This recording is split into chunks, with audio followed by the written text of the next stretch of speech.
దేవుని స్తోత్రం. మంచిది, ఒక పాట పాడుకుందాం. మనం ఎవరం సైనికులం, మరి ఎవరం పరిచారకులం అనే పాట మనం పాడుకుందాము. అది బ్రదరన్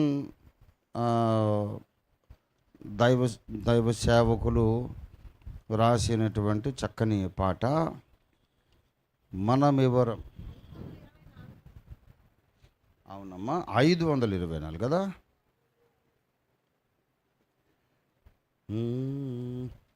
సి షార్ప్ ఇవనైనా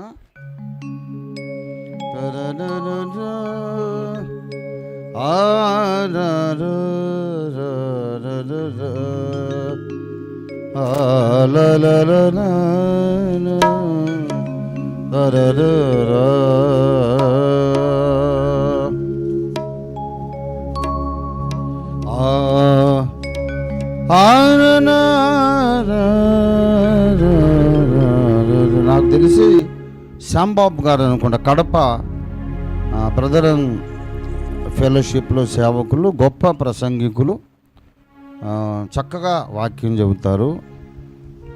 వాక్యం చెప్పే విధానం వారిని చూసి కూడా నేను నేర్చుకున్నాను. నా సేవారంభంలో వారు నేను కలిసి సిద్దిపేట ప్రకాష్ గారి సంఘంలో వాక్య పరిచర్య చేశాము. చాలా చక్కగా వాక్యం చెబుతారు. దీనులు, సాత్వికులు, వారు పాడి మాకు నేర్పించినటువంటి పాట ఇక్కడ రాశాం. వి శ్యాంబాబు గారని.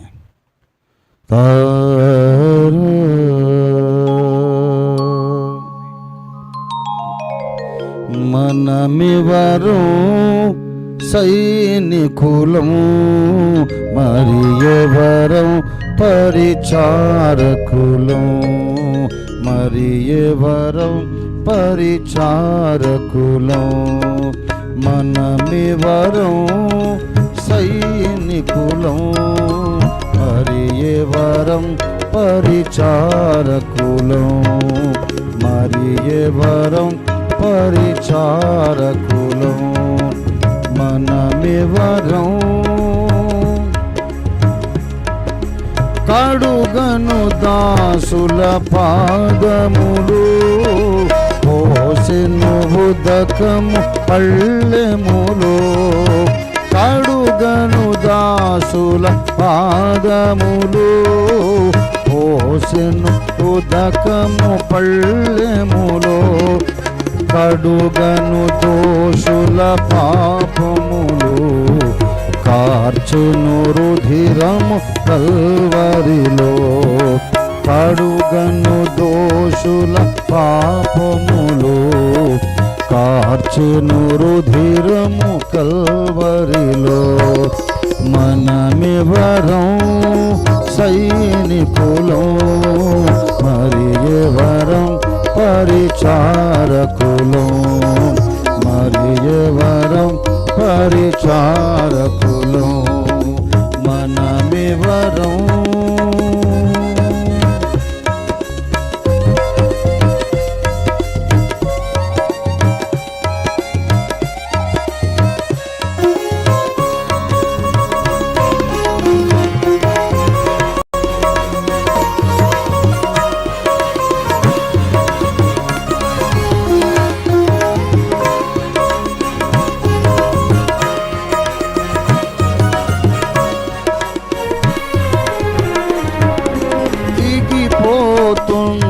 ప్రయాణికులం, పడియుండిన కుర్ర ప్రాణికులం. దిగిపోతున్న ప్రయాణికులం, పడియుండిన కుర్ర ప్రాణికులం. సమరయునికి ప్రియ స్నేహితులం, పరలోకపు జనకుని సుతులం. సమరయునికి ప్రియ స్నేహితులం, పరలోకపు జనకుని సుతులం. మనమివరం సైనికులం, మరి ఎవరం పరిచారకులం, మరి ఎవరం పరిచారకులం.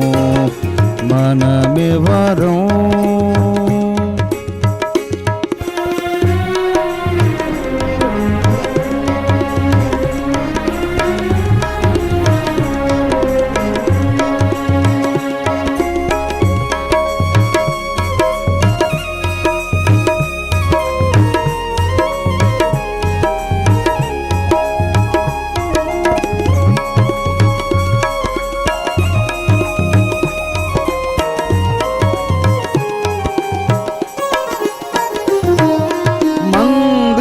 మందిరమును కాసెడివారం, మందసమును మోసెడివారం, మందిరమును కాసెడివారం, మందసమును మోసెడివారం, మందను మేపిడి కాపరులం, మందిర సేవలు నేర్పరులం, మందను మేపిడి కాపరులం, మందిర సేవలు నేర్పరులం.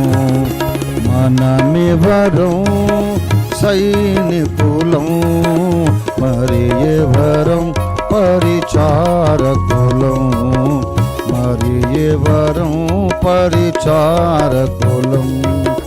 మనమివరం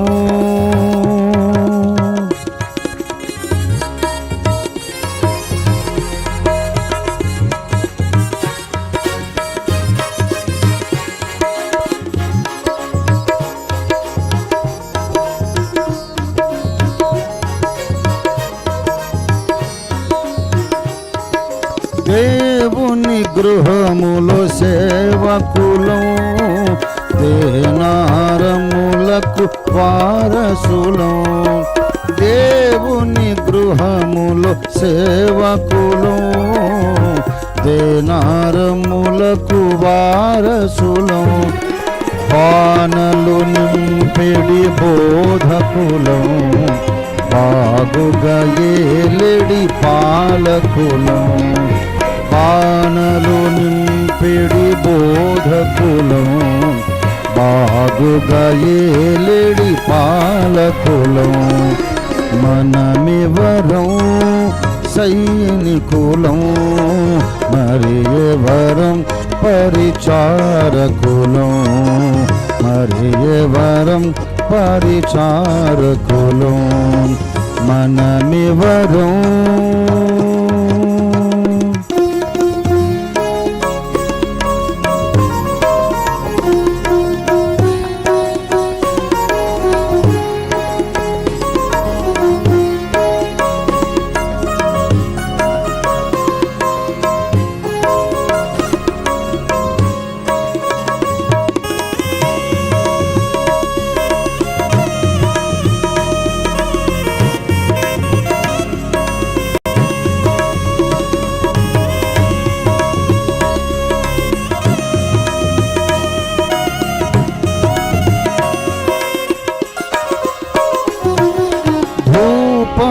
వేసెడి యాజకులం, ద్వారము తీసెడి పాలకులం. ధూపము వేసెడి యాజకులం, ద్వారము తీసెడి పాలకులం. స్తుతులను సలిపిడి గాయకులం, రకరకముల పరిచారకులం. స్తుతులను సలిపిడి గాయకులం, రకరకముల పరిచారకులం. మనమివరం సైనికులం, మరి ఎవరం పరిచారకులం, మరి ఎవరం పరిచారకులం. మనమివరం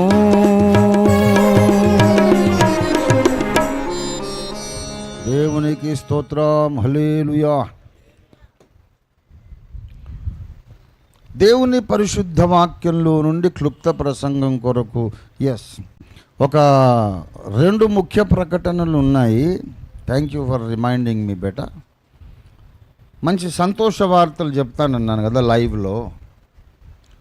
ఈరోజు అగాపే సంపూర్ణ సువార్త సంఘ శాఖ బ్రాంచ్ చర్చెస్గా 2 స్థలాలు, ఒకటి తెలంగాణలో, ఒకటేమో రాయలసీమలో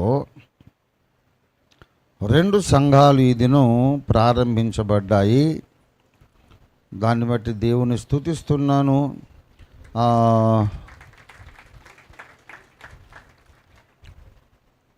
రాయలసీమలోనేమో సంఘ శాఖ ఆవిర్భావం కాదు, సంఘము యొక్క 8వ వార్షికోత్సవం.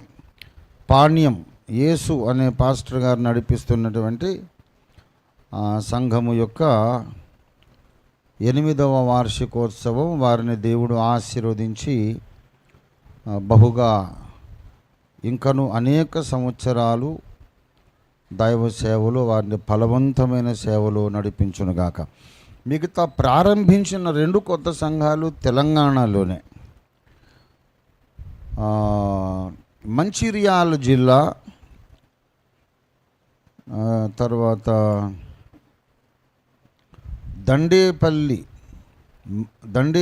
మండలం, మంచిర్యాల జిల్లా దండేపల్లి మండలం తాళ్లపేట అనే గ్రామంలో మన ఉట్నూరు పద్మారావు గారి ద్వారా ఒక కొత్త సంఘం ఆరంభించబడింది.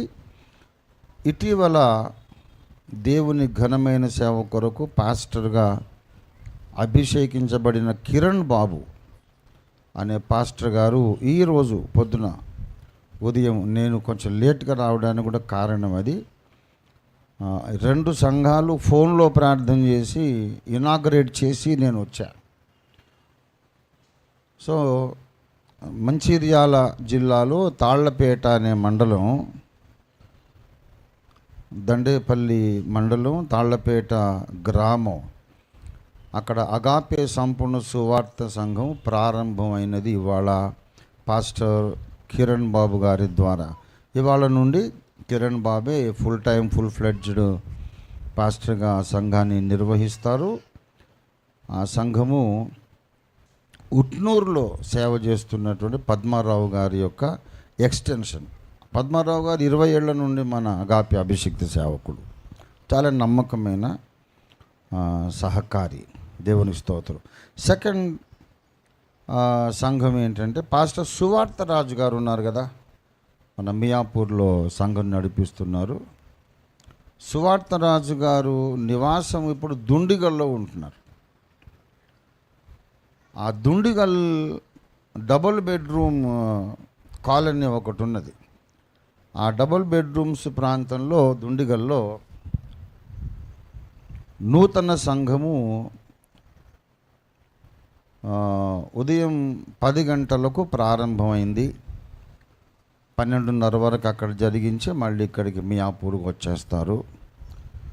సో ఇవాళ ఈ 2 సంఘాలు దుండిగల్లో డబుల్ బెడ్రూమ్స్ గవర్నమెంట్ వారు ఇచ్చినటువంటి కాలనీలో మొన్ననే మేము వెళ్ళి పాస్టర్ సువార్తరాజు గారి గృహాన్ని ప్రతిష్ఠించి ప్రార్థన చేశాం. అక్కడ సంఘాన్ని వారు ప్రారంభించారు. తర్వాత మంచిర్యాల జిల్లా తాళ్లపేట, ఈ 2 సంఘాలు ఈరోజే ప్రారంభమైనాయి. గనుక దేవుణ్ణి మనం స్తుతిద్దాం. దేవునికి మహిమ. హల్లెలూయా, హల్లెలూయా. ఈ 2 సంఘాల కొరకు మనం ఒకసారి ప్రార్థన చేద్దాం.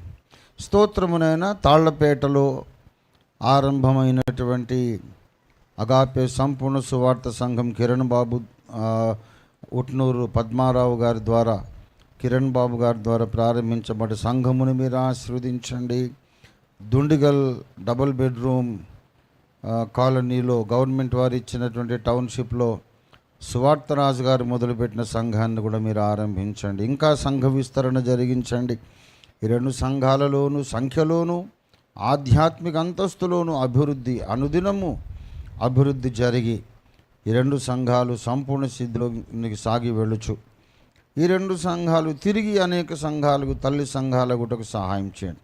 సువార్తరాజు గారిని, ఉట్నూరు పద్మారావు గారిని, అలా కిరణ్ బాబును కూడా మీరు ఆశీర్వదించమని, అలాగే వార్షికోత్సవం జరుపుకుంటున్నటువంటి పాణ్యం పాస్టర్ యేసు ఎన్ రేవతి వారిని దీవించి, ఈరోజు వారి వివాహ వార్షికోత్సవం కూడా ఉంటుండగా వారిని కుటుంబ జీవితంలోను సేవా జీవితంలోను ఇంకా అనేక వార్షికోత్సవాలు చూసినట్లుగా మీరు ఆశీర్వదించి ఫలింపజేయమని యేసు అద్భుత నామంలో స్తుతించి ప్రార్థిస్తున్నాం తండ్రి. Amen. Right, that is the exciting happy news and announcement. చాలా సంతోషం. कश्मीर से हमारे बीच में आके मौजूद है हमारे बहुत प्यारा प्रभु के दास प्रभात सिकदर साहब, उनको बहुत बड़ा स्वागत है प्रभु के उपस्थिति, प्रभु के प्रेजेंस में। और ये भी एक बहुत खुशी की बात है, लगभग 1 साल पहले इसी चर्च ग्राउंड्स में उनको अगापे फेलोशिप के पास्टर के हैसियत में उनको अभिषेक दिया गया है ना, ऑर्डिनेशन किया गया आपको। सो ये भी उनका उनको बहुत सालों से पहले उन्होंने सेवकाई में हैं, प्रभु के सेवकाई में हैं, बहुत अच्छा सेवकाई करे हैं उन्होंने। यूपी में हैं और जम्मू में, पंजाब में, बहुत जगह में उनका सेवकाई चल रहा है। लेकिन अगापे पास्टर के हैसियत में उनको ऑर्डिनेशन देने के बाद अभी 1 साल गुजरा है। अगापे फुल गॉस्पेल चर्च के पास्टर के हैसियत में उनका पहली सालगिरह है ना भाई। सो आपको बहुत बड़ा स्वागत है। आपको बाद में प्रार्थना कर सकते, अभी करूं बाद में, राइट। और सिस्टर भी आए, उनके पत्नी भी आए, मेरे ख्याल से आए ना, भाभी, अम्मा गारू, उनके माँ भी आ गए, माँ जी। वाह वाह, बहुत खुशी की बात है। प्रभात सिकदर के माँ जी भी इधर हैं, उनको भी बहुत बड़ा स्वागत है माँ जी। हम बहुत अच्छा, यहाँ से मैं देख रहा हूँ, वहाँ से एक तारा चमक रहा है, Mrs Prabhat Sikdar. I can say you बेटी, ये दोनों तो मेरे बेटे हैं, मेरे बेटा और माँ जी भी खड़े हो गए। माँ जी आपको बहुत बड़ा स्वागत और शुक्रिया, यहाँ पर आने के लिए आपको बहुत शुक्रिया। बैठिएगा, हम थोड़ा टाइम मिल के अपन गुजारेंगे, फेलोशिप करेंगे, बहुत खुशी की बात है। अब मैं तेलुगु भूल गया, हिंदी में आ गया। मैं अभिषेक के लिए प्रार्थना कर रहा था मैं, तो अभी हिंदी अभिषेक आ गया, तेलुगु अभिषेक किधर घूम गया। ఓకే, దేవునికి స్తోత్రం, హల్లెలూయా। చాలా చాలా చాలా సంతోషం. ఇట్లా సంతోషం ఎక్కువైనప్పుడు ప్రాబ్లం అయిపోతుంది. ఏంటంటే ప్రసంగం మర్చిపోతా, తర్వాత కష్టపడి గుర్తు చేసుకుంటే ఇంకో ప్రాబ్లం, అది ఎట్లా ముగించాలో మర్చిపోతా. ఇది బి ఒక ప్రాబ్లం.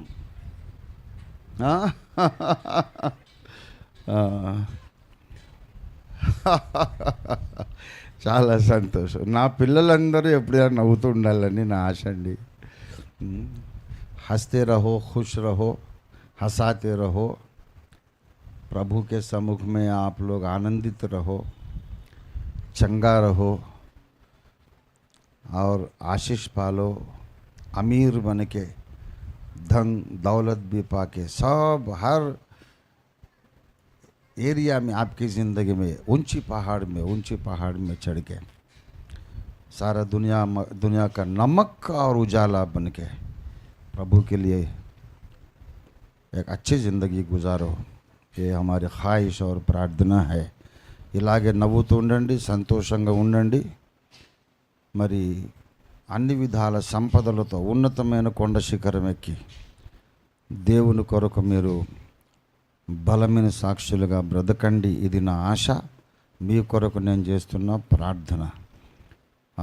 అది ఎందుకో అది జల్ జల్ జల్ అంటున్నది బేటా, నాయనా లూజ్ అయిపోయినా కాదు. పోయిన వారం కూడా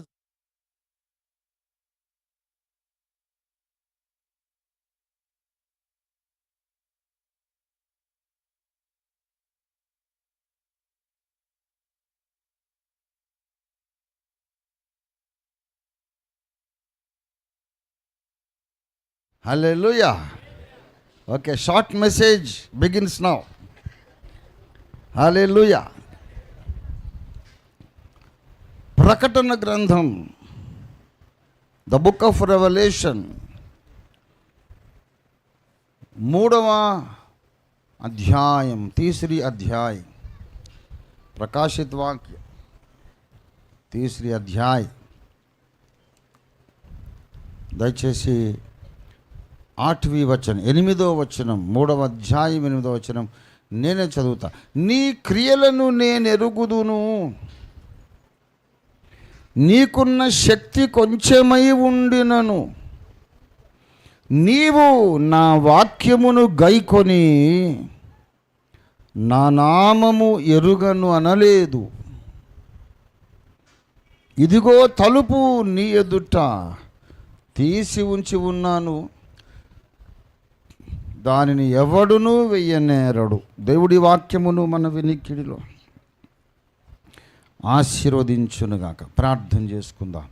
ప్రేమ కలిగిన మా మహాపరిశుద్ధ తండ్రి, జీవాధిపతి అయిన మా మిక్కిలి గొప్ప దేవాన్ని బంగారు పాదాలకు ముద్దులు స్తోత్రములయ్యా.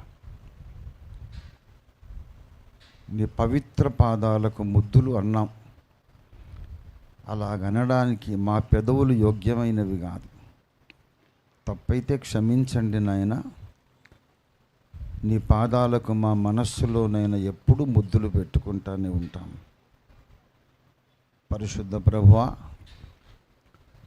ఒక వారమంతా నా మీద, నా బిడ్డల మీద, అందరి మీద క్షేమంగా దాటిపోజేసి ఒక నూతన వారారంభము, రవివారము, ఆదివారమున ప్రవేశపెట్టి నీ సన్నిధి రొట్టెల బల్ల దగ్గరికి తీసుకొని వచ్చి మమ్మల్ని నీ వాక్య ఉదక స్నానము ద్వారా ఆయత్తపరిచి ఉదక స్నానము జరిపించి మాకు నీ నీతి వస్త్రాన్ని ఉచితంగా కప్పి మమ్ము నీతిమంతులను తీర్చి ప్రకటించి, ప్రభువా, మాకు జీవాధారము, ప్రాణాధారము, మేము బ్రతుకుటకు ఆధారమైన ప్రభురాత్రి భోజనంలో మమ్మను పాలు పొందజేసినందుకు నీకు స్తోత్రం చెల్లిస్తున్నాం. ప్రభువా,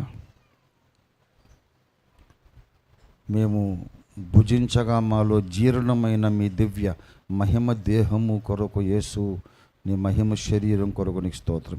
మేము పానము చేయగా మా రక్త నాళాలలో ఉరకలెత్తి ప్రవహించుచున్న నీ యొక్క దైవ రక్తము కొరకు నీకు స్తోత్రం. అందులో ఉన్న నాశనము లేని జీవము కొరకు నీకు స్తోత్రం. స్వామి, లేచి మేము మా ఇళ్లకు, విశ్రాంతి స్థలాలకు, లేక ముందున్న పొలాలకు బయలుదేరి వెళ్ళక ముందు ఒకసారి నాతో, మాతో, అందరితోనూ మీరు మాట్లాడమని అపవాది క్రియలను బంధించి లయము చేసి మా అందరి బ్రతుకులలోనికి నీ ఆశీర్వాద ప్రవాహము ఇప్పుడే ప్రవహింపజేయమని యేసు పరిశుద్ధ నామంలో స్తుతించి స్వతంత్రించుకొని ప్రార్థిస్తున్నాం తండ్రి. ఆమేన్. ప్రభునందు నాకు అత్యంత ప్రియులారా, ప్రకటన గ్రంథములోని 7 సంఘములు వెరసి దేవుని సంఘమే, ఒక్క సంఘమే, ఒక్క కుటుంబమే. భూమి మీద ఉన్నది ఒక సంఘమే. యేసయ్య అన్నాడు, ఈ బండ మీద నా సంఘమును కట్టుతానన్నాడు. దేవుని సంఘం ఒకటే. ఆ 7 సంఘాలను ఒక్క సంఘానికి ప్రతీకలుగా దేవుడు ఎందుకు చెప్పాల్సి వచ్చిందంటే, క్రీస్తు శరీరములో, క్రీస్తు సంఘములో 2000 సంవత్సరాల నుండి భూమి మీద కట్టబడుచు, నిర్మాణమగుచు జీవిస్తున్నటువంటి సంఘములో 7 రకముల విశ్వాసులు ఉంటారు. ఈ 7 సంఘాలు 7 ఆధ్యాత్మిక అంతస్తులలో ఉన్న విశ్వాసులకు ప్రతీకలు. ఎఫెసు సంఘం అనేది ఎక్కడో ఉండదు. అన్ని తరములలో, అన్ని శతాబ్దాలలో, అన్ని దేశములలో, అన్ని పట్టణాలలో, అన్ని స్థానిక సంఘాలలో కొందరు ఎఫెసు సంఘ అనుభవంలో ఉంటారు.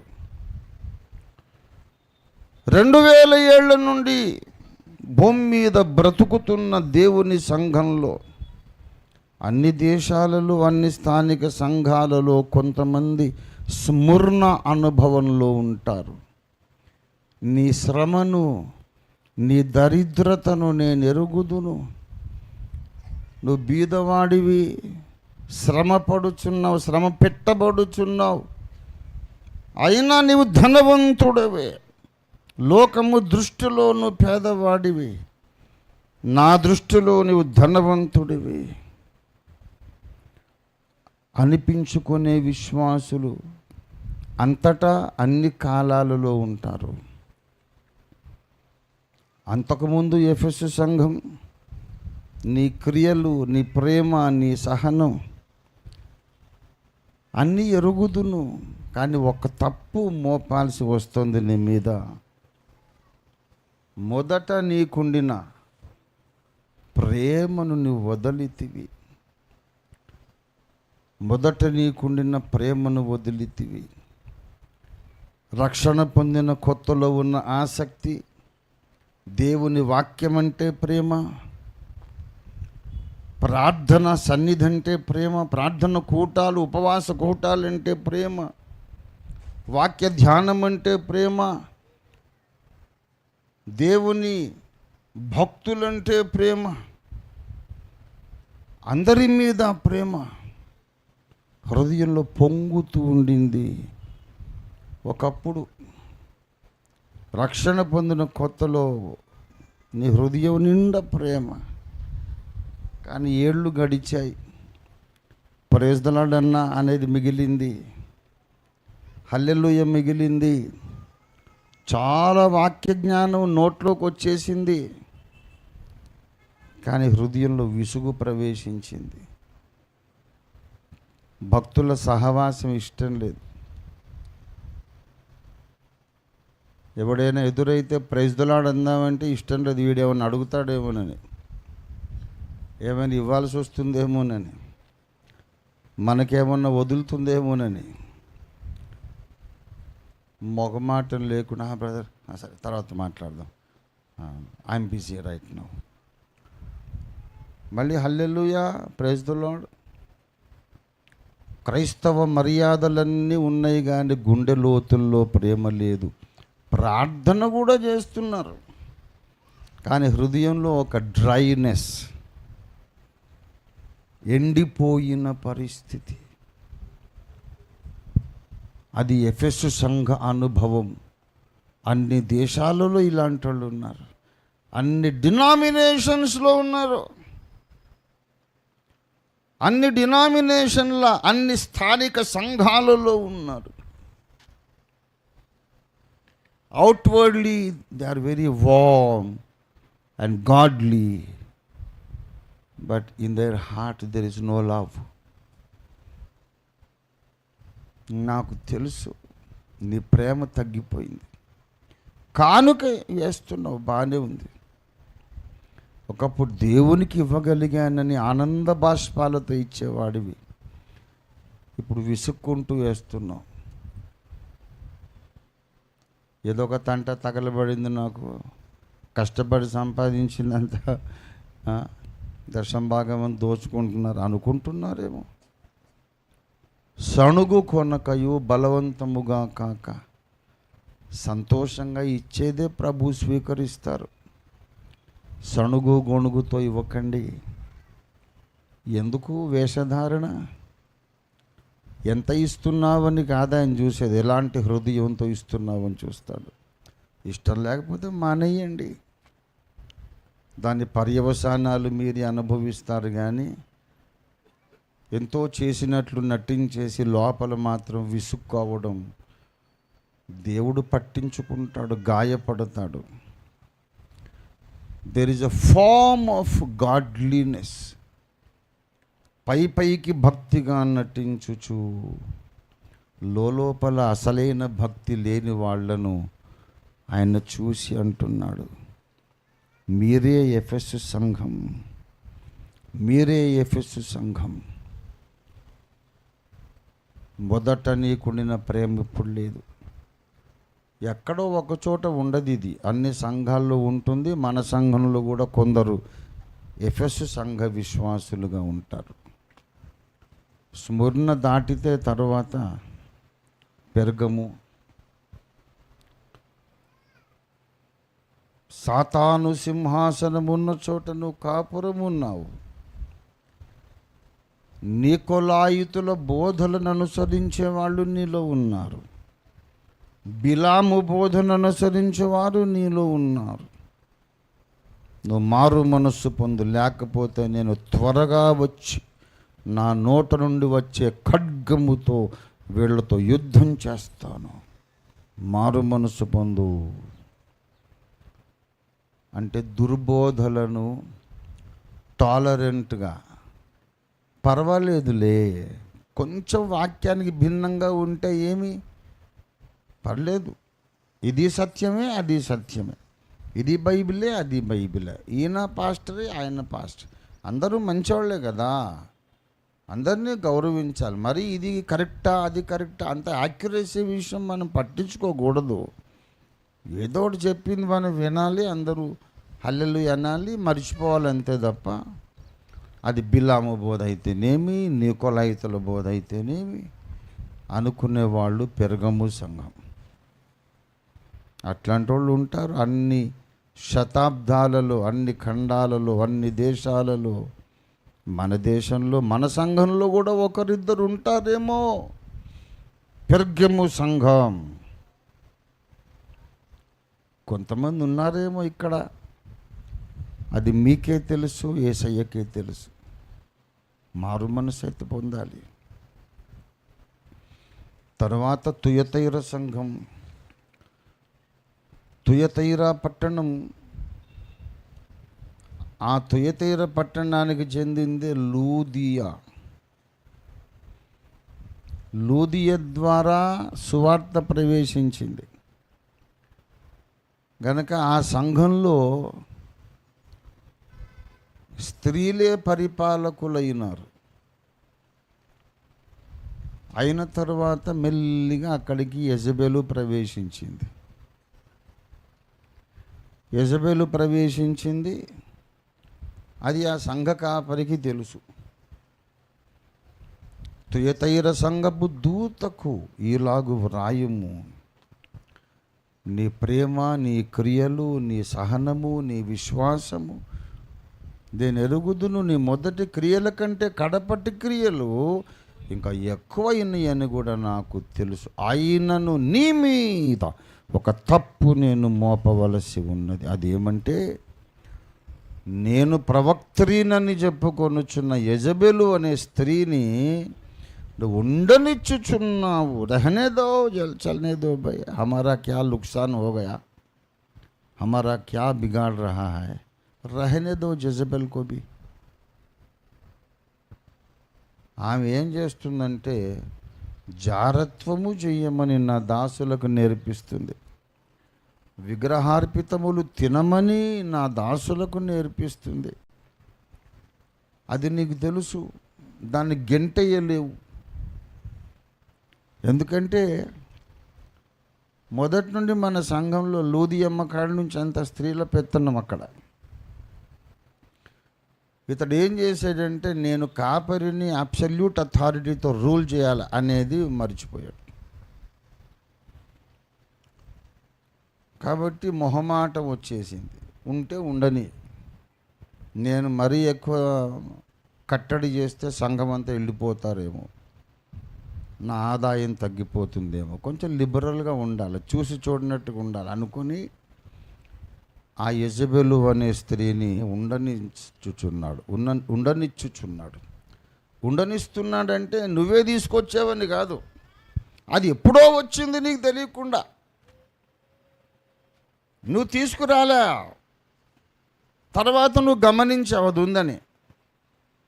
దాన్ని వెళ్ళగొట్టడం మానేసి సర్లే సర్దుకుపోదాం అనుకుంటున్నావు. నేను మంచము పట్టించి దాని పిల్లల్ని చంపేదని అన్నాడు. మారు మనసు పొందు. అక్కడికి 4 సంఘాలు అయినాయి. 5వ సంఘం సార్దీసు సంఘం. సార్దీస్ సంఘం మరీ భయంకరం. నువ్వు జీవించుచున్నావన్న పేరు మాత్రమే నీకున్నది, కానీ నువ్వు మృతుడవే. జీవిస్తున్నావనే పేరే నీకున్నది, కానీ జీవించుచున్న లక్షణాలు ఒక్కటి లేవు నీకు. బ్రతుకుంటే ఆకలి కావాలి, బ్రతుకుంటే దాహం వేయాలి,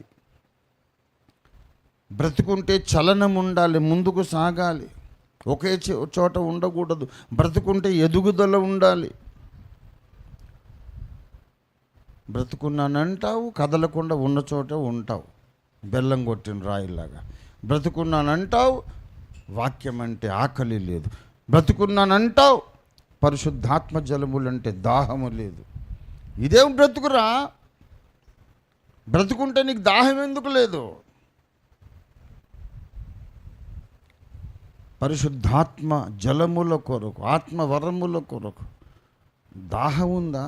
ఎందుకులే, బాప్టిజం పొందేశాం కదా, ఇక మరీ డీప్గా వెళ్ళకూడదు బ్రదర్ అంటారు.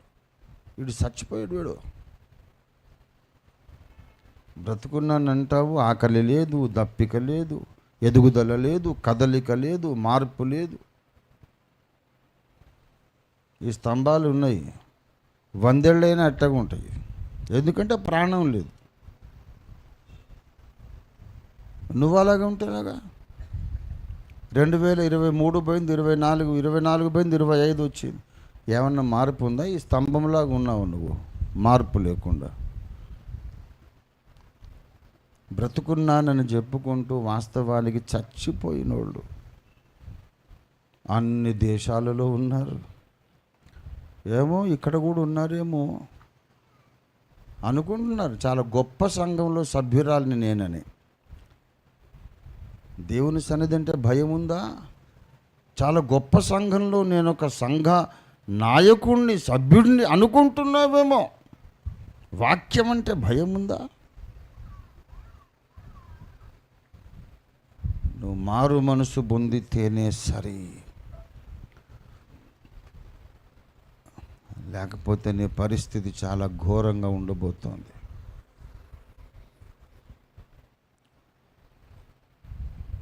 ఈ 7 సంఘాల లేఖలు చదివి ప్రతి క్రైస్తవ స్త్రీ, క్రైస్తవ పురుషుడు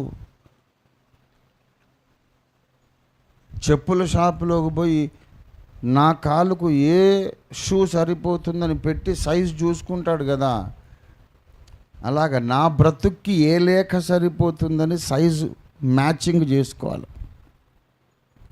అనుదినం చెయ్యాలి. ప్రతిరోజు ప్రకటన గ్రంథంలోని ఆ 7 ఉత్తరాలు, 7 సంఘాల లేఖలు చదవాలి. ఎవ్రీడే చదవాలి. నా లైఫ్ ఈ ఎఫెసు సంఘము అనే ఈ డైమెన్షన్స్, ఈ కొలతలకు సరిపోతుందా, లేక స్మరణ సంఘ లేఖ నాకు సరిపోతుందా? నా ప్రాక్టికల్ జీవితానుభవానికి పెర్గము లేఖ సరిపోతుందా, తేతైర సరిపోతుందా, సార్దీసు సంఘం సరిపోతుందా? నువ్వు చూసుకోవాలి. ప్రతిరోజు ఎందుకు చూసుకోమంటున్నాను తెలుసా? శాశ్వతంగా నువ్వు ఒక అనుభవంలో ఉండవు. That is the beauty of the subject.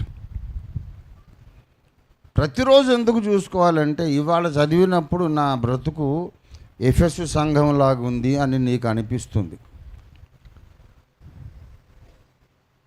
2 రోజులు అయ్యాక చదివితే ఎందుకో నా మనస్సాక్షి చెప్తుంది, నా బ్రతుకు సార్దీసులాగా అయిపోయింది బ్రదర్ అనిపిస్తుంది. మరి కొంతకాలం అయ్యాక చదివితే నాకు కరెక్ట్గా నా కాలుకు ఫిట్ అయ్యేది పెర్గము సంఘ ఉత్తరం నాకు సరిపోతుంది అనిపిస్తుంది. నీ సిచ్యువేషన్ మారుతుంటుంది, నీ అంతస్తు మారిపోతుంటుంది, మారుతూ ఉంటుంది. ఎఫెస్ అనుభవంలో ఉన్నోడు ఎప్పుడు అక్కడే ఉండడు. వాడు లేవడానికి ప్రయత్నం చేస్తాడు, మొదట ఉండిన ప్రేమను మళ్ళీ సంపాదించుకునే ప్రయత్నం చేసి ఏ ఎత్తు నుంచి పడ్డాడో ఆ ఎత్తుకు మళ్ళీ ఎక్కడానికి ట్రై చేస్తాడు. ఇంత పని చేస్తావురా నువ్వు, మళ్ళీ లేస్తావా అని సాతాను కోపగించి ఇంకొక రకమైన శోధనలు తెచ్చి వాడిని పెర్గములోకి నెట్టేస్తాడు. అక్కడ బిలాము బోధలు, నికొలాయితుల బోధలు ఉంటాయి, వాడిని అందరూ ఇరికించేస్తాడు. మళ్ళీ మారు మనసు పొంది దుర్బోధల నుండి బయటకు వచ్చేస్తే వాణ్ణి మళ్ళీ సాతాను శోధించి సార్దీస్ అనుభవంలోకి తోసేస్తాడు. ఈ చేజింగ్ జరుగుతూ ఉంటుంది. కాబట్టి పీరియాడికల్గానైనా మనము ఈ 7 లేఖలు చదువుకొని నా లైఫ్ దేనికి సూట్ అవుతుందనేది చూసుకోవాలి. మన దేశంలో అలవాటు ఏంటంటే ఏదైనా రోగం వచ్చి బాగా ముదిరి ఇంకా వీడు రోజులు లెక్క పెట్టుకుంటున్నాడు, నూకలు జల్లిపోయినాయి, ఊపిరి అందటం లేదు, ఎప్పుడు అప్పుడు గుట్టుకోమంటాడు అనుకున్నప్పుడు హాస్పిటల్కి వెళ్తారు. అమెరికా, జర్మనీ, కెనడా లాంటి అగ్రరాజ్యాలలో, అగ్రదేశాలలో నీకు బాగున్నా బాగోలేకపోయినా, రోగం వచ్చినా రాకపోయినా తప్పకుండా పీరియాడికల్గా నువ్వు రొటీన్ చెకప్ వెళ్ళాల్సిందే వెళ్ళాలంతే. ఇక్కడ నేను హాస్పిటల్కి వెళ్ళాను చెకప్ కొరకంటే ఏమైంది, ఎందుకు, ఏమైంది, ఏంటి, బాగున్నారా, అంత ఏం పర్లేదుగా ఏంటి అని వీడికి బీపీ వచ్చేస్తుంది. అమెరికాలో అలా కాదు. ఏమండి మీరు చెకప్కి వెళ్ళారా అని అంటే నేను వెళ్ళలేదు అన్నట్టు. ఎందుకు వెళ్ళలేదు, కాళ్ళు పడిపోయినాయా, చేతులు పడిపోయినాయా, నోరు పడిపోయిందా, ఎందుకు వెళ్ళట్లేదు, నడుములు పడిపోయినాయా, ఎందుకు వెళ్ళట్లేదు, అందరూ వెళ్తున్నాను చెకప్, ఎందుకు వెళ్ళట్లేదు అని వాడికి బీపీ వస్తుంది. బాగుండకపోవడం కాదు, తప్పకుండా నిర్ణీత సమయానికి డాక్టర్ దగ్గర పోవాలి. ఆయన బీపీ చూస్తాడు, షుగర్ చూస్తాడు, తర్వాత heart functioning, liver functioning, kidneys functioning అన్నీ చూస్తారు. చూసి యు ఆర్ ఓకే అంటాడు. లేకపోతే ఏదన్నా తేడా ఉంటే దానికి మందులు రాస్తాడు. ఏదో తీవ్రమైన జబ్బు చేసిన తరువాత డాక్టర్ దగ్గరికి మనం పోతే అప్పటికి ఉండదు ఇంకా చేయడానికి. పరిస్థితి చేయి దాటిపోయిందండి, చేయి దాటిపోయింది. ఇంకా ఏదన్నా ఉంటే ఆఖరి ఏర్పాట్లు ఏమైనా ఉంటే చూసుకోండి. ఆస్తిపాస్తులు కానీ ఏదైనా ఉంటే మీరు ఎవరికైనా వీలునామా రాయడం, చివరి కోరిక ఏదన్నా ఉంటే చెప్పుకోండి మీ వాళ్ళకి అని అంటాడు. అదేంటండి, ఎంత డబ్బైనా ఇస్తాను డాక్టర్ గారు, మా వారిని బ్రతికించండి, మా నాన్నగారిని బ్రతికించండి అంటే మీరు ఇస్తారండి. నేనేమన్నా దేవుణ్ణా? మీరు ఇదే ఒక సంవత్సరం కిందట వచ్చుంటే బాగుండు, మొత్తం చేయి దాటిపోయినాక తెచ్చారు, నేనేమన్నా దేవుణ్ణా చెప్పండి అంటే పర్లేదు అనుకోవడమే నీ స్టూపిడిటీ. ఎవడనుకోమన్నాడు నిన్ను?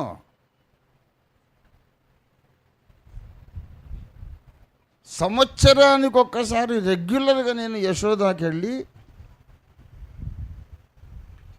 టోటల్ బాడీ చెకప్ చేసుకున్నాను. పొద్దున వెళ్ళేది సాయంత్రం అవుతుంది, నో ప్రాబ్లం. ఒక 6-7 సంవత్సరాల క్రితం నుండి వెళ్ళలేదు. ఎప్పటి నుంచి వెళ్ళటం మానేశాను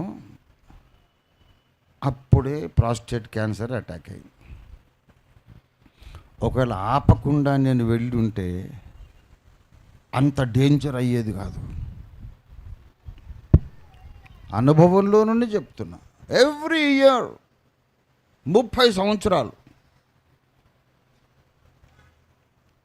యశోదాకి వెళ్ళాలి. పొద్దున్న 8 o'clock వెళ్ళగానే పెద్ద 2 లీటర్లు నీళ్ళు ఇస్తారు, నీళ్ళు దాకా కూర్చోవాలి. ఇక టెస్ట్లు start. Kidney function, blood test, తినకముందు బ్లడ్, తిన్న తర్వాత బ్లడ్, ఈసీజీ, పల్మనాలజిస్ట్ వస్తాడు లంగ్స్ పవర్ చూడడానికి. హాస్పిటల్ ఉన్న వింగ్స్ అన్నీ తిప్పుతారు.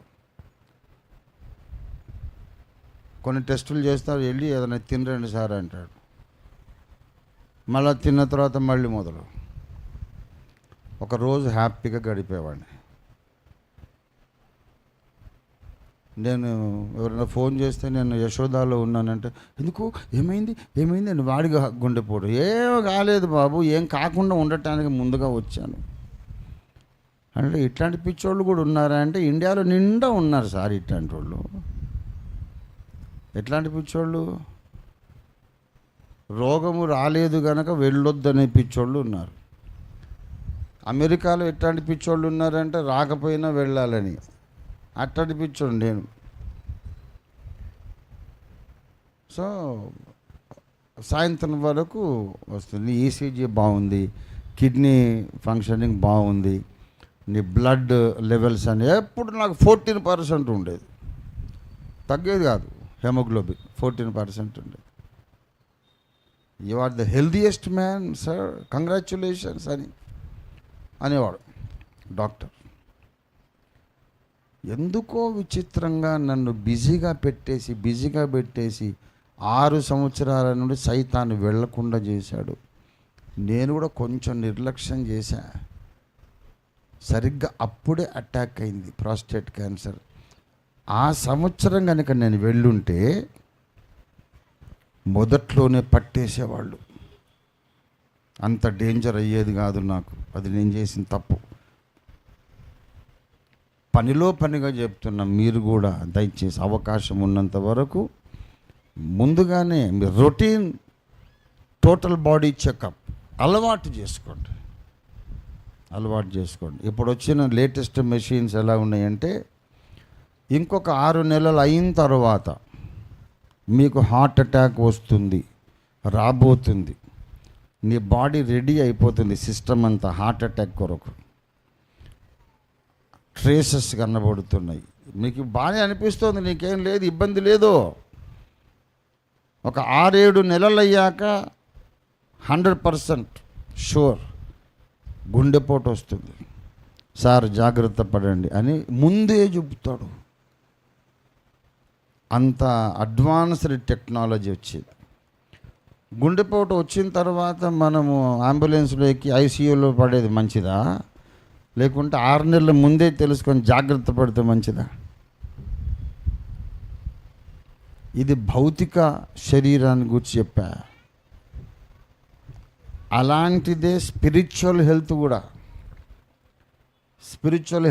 పీరియాడికల్ స్పిరిచువల్ హెల్త్ చెకప్ నీకు ఉండాలి.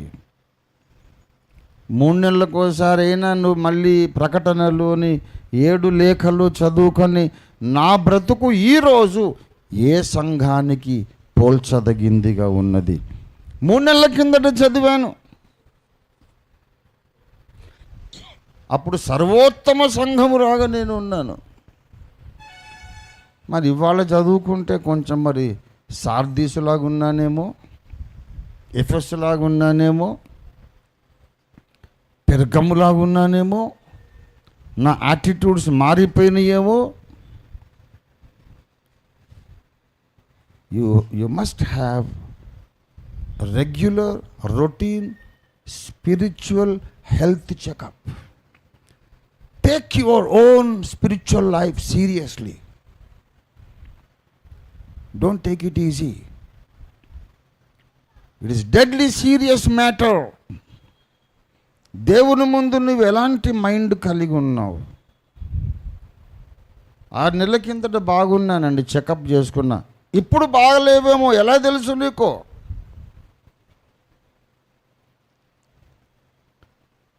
తన్ను తాను పరీక్షించుకోకుండా ఉండేవాడు సూనర్ ఆర్ లేటర్ లవోదికే సంఘంలో పడతాడు.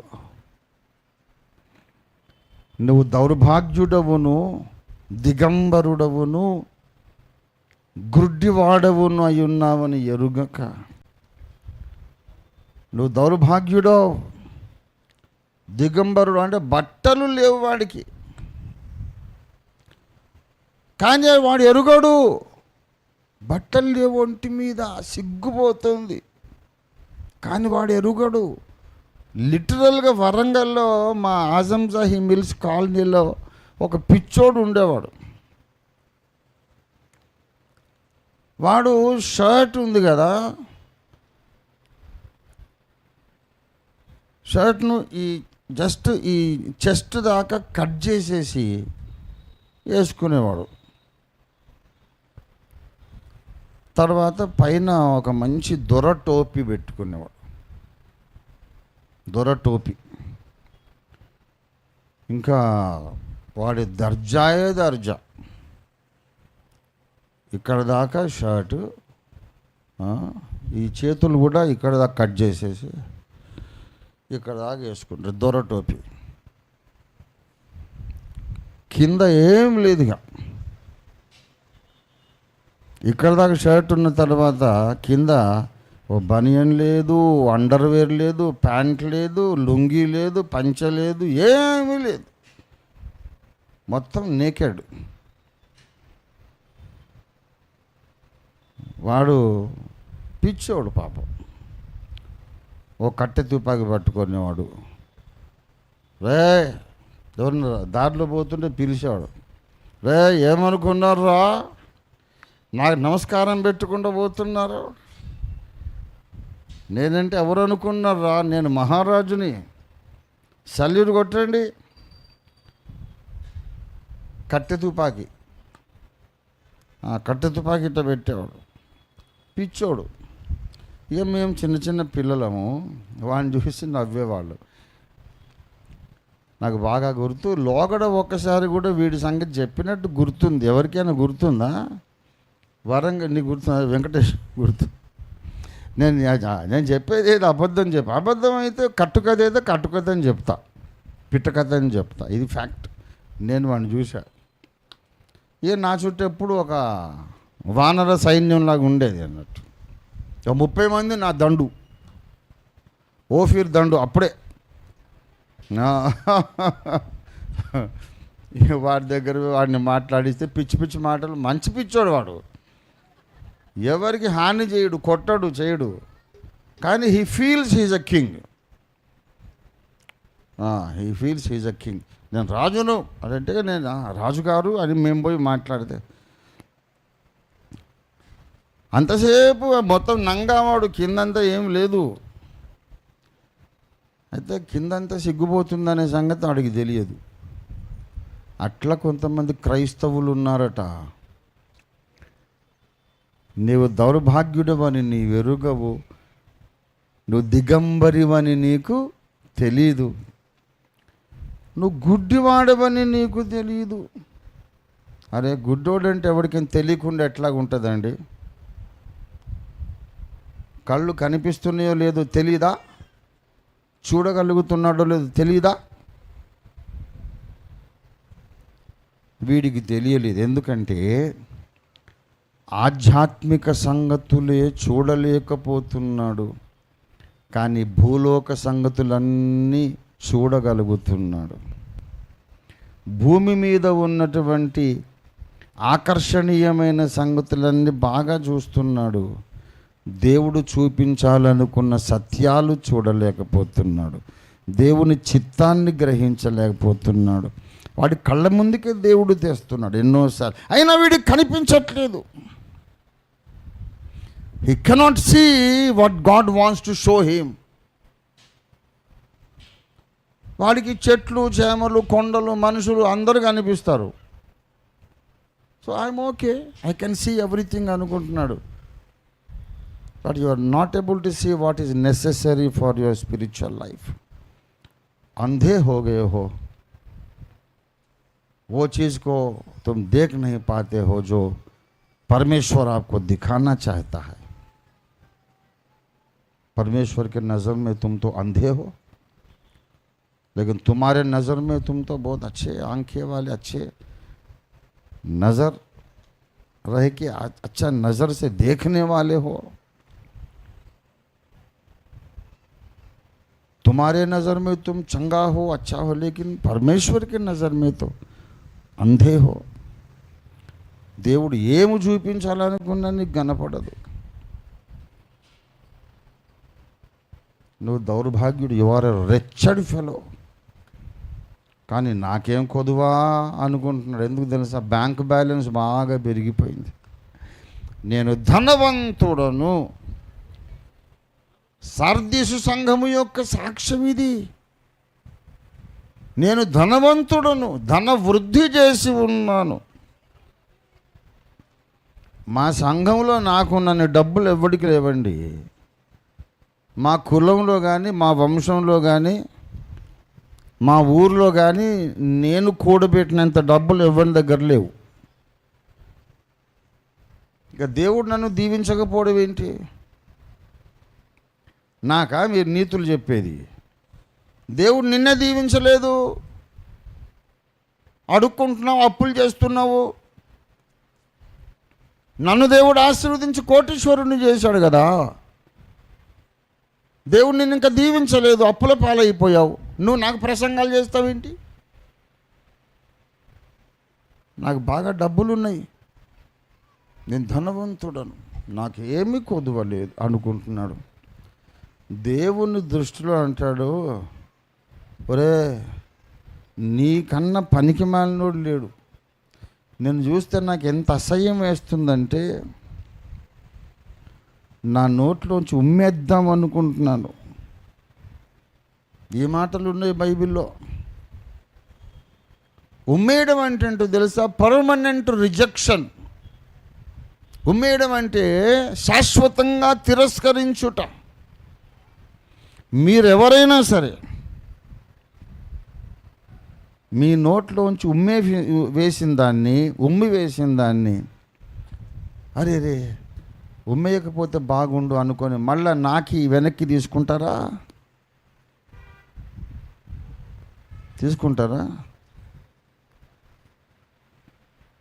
అది ఎంత విలువైంది అనుకున్నా సరే ఒకసారి నోట్లోంచి ఉమ్మేసిన తర్వాత దాని మీద అసహ్యం వేస్తుంది. మళ్ళీ నోట్లోకి తీసుకోం మనం. నేను నిన్ను ఉమ్మి వేద్దాం అనుకుంటున్నాను అంటే ఇంకెప్పటికీ నా దగ్గరికి నేను తీసుకోకుండా శాశ్వతంగా నిన్ను తిరస్కరించాలనుకుంటున్నాను. నీకోసం ప్రాణం పెట్టిన నేను, రక్తము కార్చిన నేను, దెబ్బలు తిన్న నేను శాశ్వతంగా నాకు వద్దుపోవడం అనుకోవాలని అనిపిస్తోందిరా నీ బ్రతుకు చూస్తే. నాకు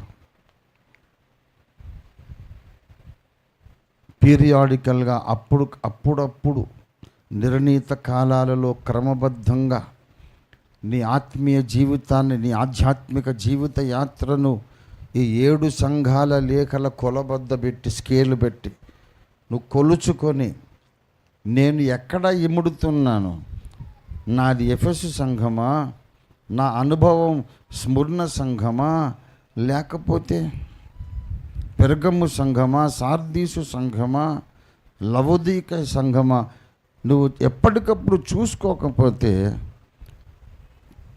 తొందరలో నీకు తెలియకుండా నీవే లవోదికయ సంఘానుభవంలో ల్యాండ్ అయిపోతావు. నీకు తెలియదు.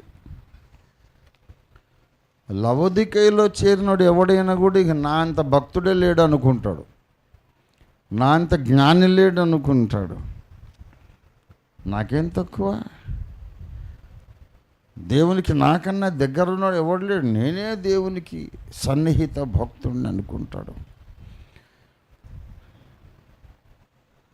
కానీ రెండవ రాకడలో వాడు విడవబడతాడు.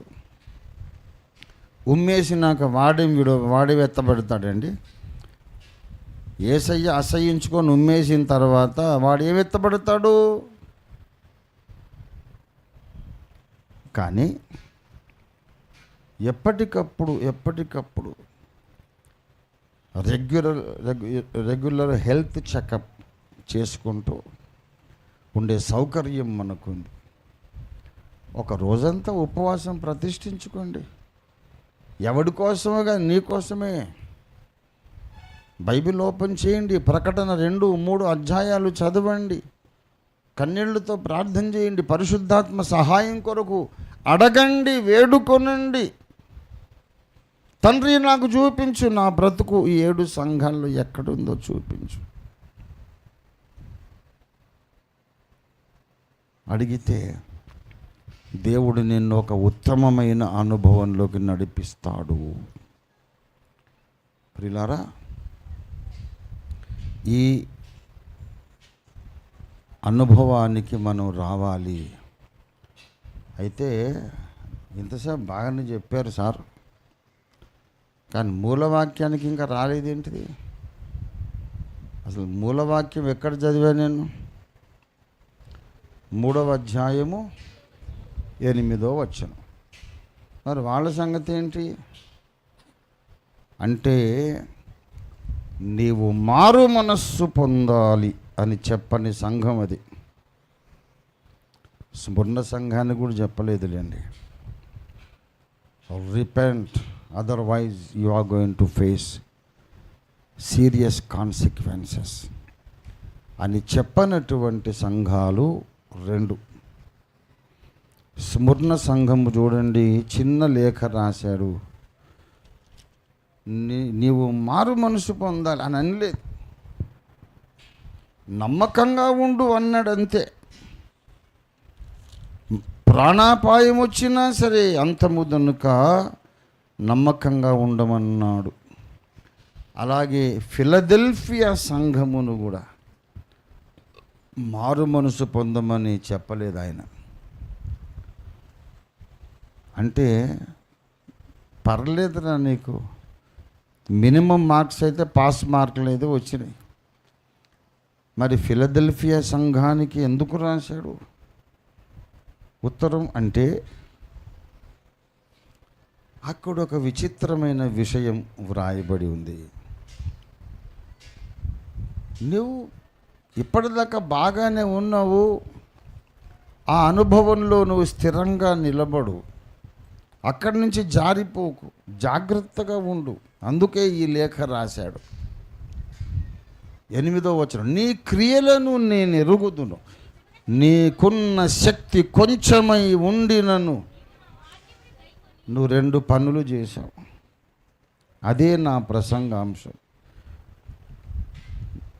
నీవు నా వాక్యమును గాయకొని నా నామమును ఎరుగను అనలేదు. That is my topic for this afternoon. దేవుని వాక్యమును గైకొన్నారట వీళ్ళు. అంటే చెప్పినట్టు చేశారు. ఏది చేసినా వాక్య ప్రకారం చేయాలి అనే ఒక పంతం, పట్టుదల, రోషం. లేఖనమేమి చెప్పుచున్నది, వాక్య ప్రకారం నేను ఉండాలి, ఎక్స్ట్రాలు చేయవద్దు, చెప్పింది చేయాలంతే అనే ఒక మంచి రోషం కలిగి ఉన్నది. ఇంకొకటి ఏంటంటే, నా నామమును ఎరుగను అనలేదు. అసలు ఎవరైనా బాగా వినాలి, దేవుని వాక్యము ప్రకారము జీవించాలనే రోషం కలిగిన వాళ్ళు ఆయన నామాన్ని ఎరుగనని ఎందుకంటారు? ఇది పాయింట్. యేసయ్య చెప్పినట్టల్లా నేను చెయ్యాలి, బైబిల్ గ్రంథంలో చెప్పినట్టల్లా నేను చెయ్యాలి అని రోషం, పట్టుదల కలిగిన వాళ్ళు యేసయ్య నాకు తెలియదని ఎందుకంటారు అనేది నా ప్రశ్న. యేసుప్రభు నామాబే నాకు తెలియదండి. ఈ పాయింట్కి వచ్చేసరికి చాలా ప్రఖ్యాతిగాంచినటువంటి ఒక వ్యక్తి మనకు గుర్తొస్తాడు. యేసు నాకెవరో తెలియదన్న ఆయన ఎవరైనా పేతురు. మనం మరచిపోలేని ఉదంతము. యేసయ్యను సిలువకు తీసుకెళ్తున్నారు. అంతకుముందే ఒక రోజు ముందు అన్నాడు, తండ్రి నీతో కూడా యేసయ్యా నేను చావవలసి వచ్చినను సరే నిన్నెరుగనని నేను ఒక్కనాటికి చెప్పనయ్యా, అవసరమైతే నీతో నేను కూడా చచ్చిపోతాను, కానీ యేసంటే ఎవరో నాకు తెలియదని ఎలాగంటాను తండ్రి.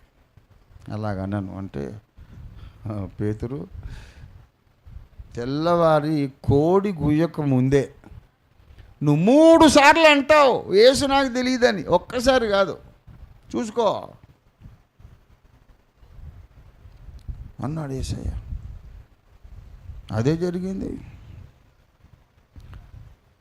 యేసంటే ఎవరో నాకు తెలియదని ఒకసారి అన్నాడు, రెండోసారి అన్నాడు, మూడోసారి ఏం చేశాడంటే, నిజమండి బాబు, ఆ నజరేయుడుని యేసంటే ఎవరో నాకు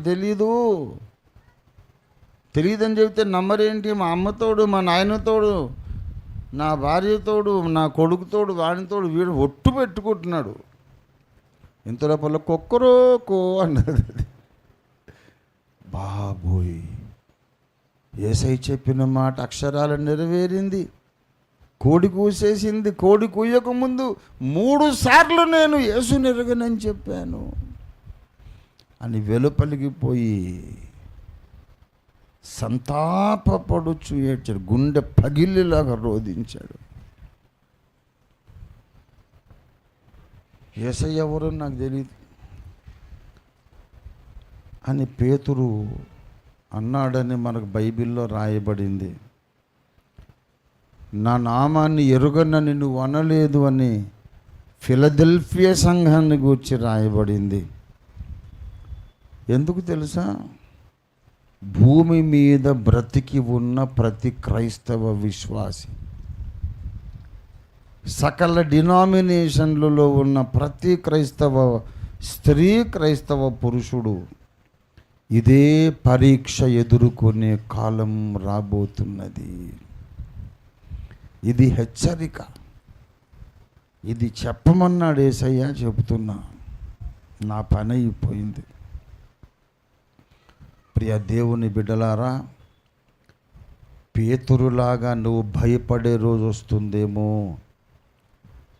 ఇంత వాక్యం వింటున్నావు, ఇన్నేళ్ళు క్రైస్తవ జీవితం జీవిస్తున్నావు, నీ ఇంటికి పోలీసులు వస్తారు, సైనికులు వస్తారు, ప్రపంచ ఏక ప్రభుత్వం ఏర్పడుతుంది.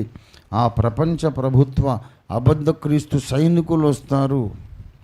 ఏంటి బాబు ఇది మీరు క్రైస్తవులా అని అడుగుతారా? లేదు సార్, అమ్మతోడు అయ్యతోడు మేము కాదు సార్, క్రైస్తవులం కాదు సార్, ఆయన ఎవరో మాకు తెలియదండి అని మీరు చెప్పాల్సిన రోజు వస్తుంది. చంపేస్తామని బెదిరిస్తారు. మీ కళ్ళ ముందు మీ పిల్లల పీకకు కత్తి పెడతారు. భర్త ముందు భార్యను చంపుతామంటారు, భార్య ముందు భర్తను చంపుతామంటారు. నెలల పసికందులు మీ ఇంట్లో ఉంటే వాళ్ళని పట్టుకొని కోసి పారేస్తావు, నిజం చెప్పమంటారు. మీరు యేసు భక్తులా అంటే, కాదయ్యా మాకు యేసయ్య తెలియదని మీరు అనే రోజులు వస్తాయేమో. బైబిల్లో ఇది కథలాగా రాయలా. జాగ్రత్తగా ఉండకపోతే ఈ పడిపోయిన కథలన్నీ మన కథగా మారిపోతాయి. నువ్వు జాగ్రత్తగా ఉండకపోతే చెడిపోయిన కథలన్నీ మన కథలుగా మారిపోతాయి. భ్రష్టత్వపు కథలు, చెడిపోయినోళ్ళ కథలు, పడిపోయినోళ్ళ కథలు, దేవుణ్ణి గాయపరిచినోళ్ళ కథలు అన్నీ మన కథలుగా మారిపోతాయి. పేతురు అనేది తీసేసి నీ పేరు రాయాలి అంతే, ఇక మొత్తం నీ కథే. యూదా అనేది తీసేసి నీ పేరు రాయాలి అంతే, మొత్తం నీ కథే. ఆ టైం వస్తుందని రాశాడు. ఆయన ఎవరో నాకు తెలియదని దుఃఖపరిచిన వాళ్ళు అందరూ సామాన్యులా చెప్పండి? దేవుని వాక్యం తెలియని వాళ్ళ? దయ్యాలు కూడా వెళ్ళగొట్టినోడు ఇస్కరియోతు యూదా. అద్భుతాలు స్వస్థతలు చేసినవాడు ఇస్కరియోతు యూదా. నువ్వు చేసావు ఎప్పుడైనా? ఓ దయ్యాన్ని వెళ్ళగొట్టావా? ఓ స్వస్థత చేసావా? వాడికే దిక్కు లేదు. బలమైన శోధన వచ్చింది, ఆడ పడిపోయాడు. నువ్వు జాగ్రత్తగా ఉండకపోతే వాడి పేరు తీసి నీ పేరు రాయాల్సి వస్తుంది అక్కడ. సేమ్ నీ స్టోరీ అది. ప్రియులారా,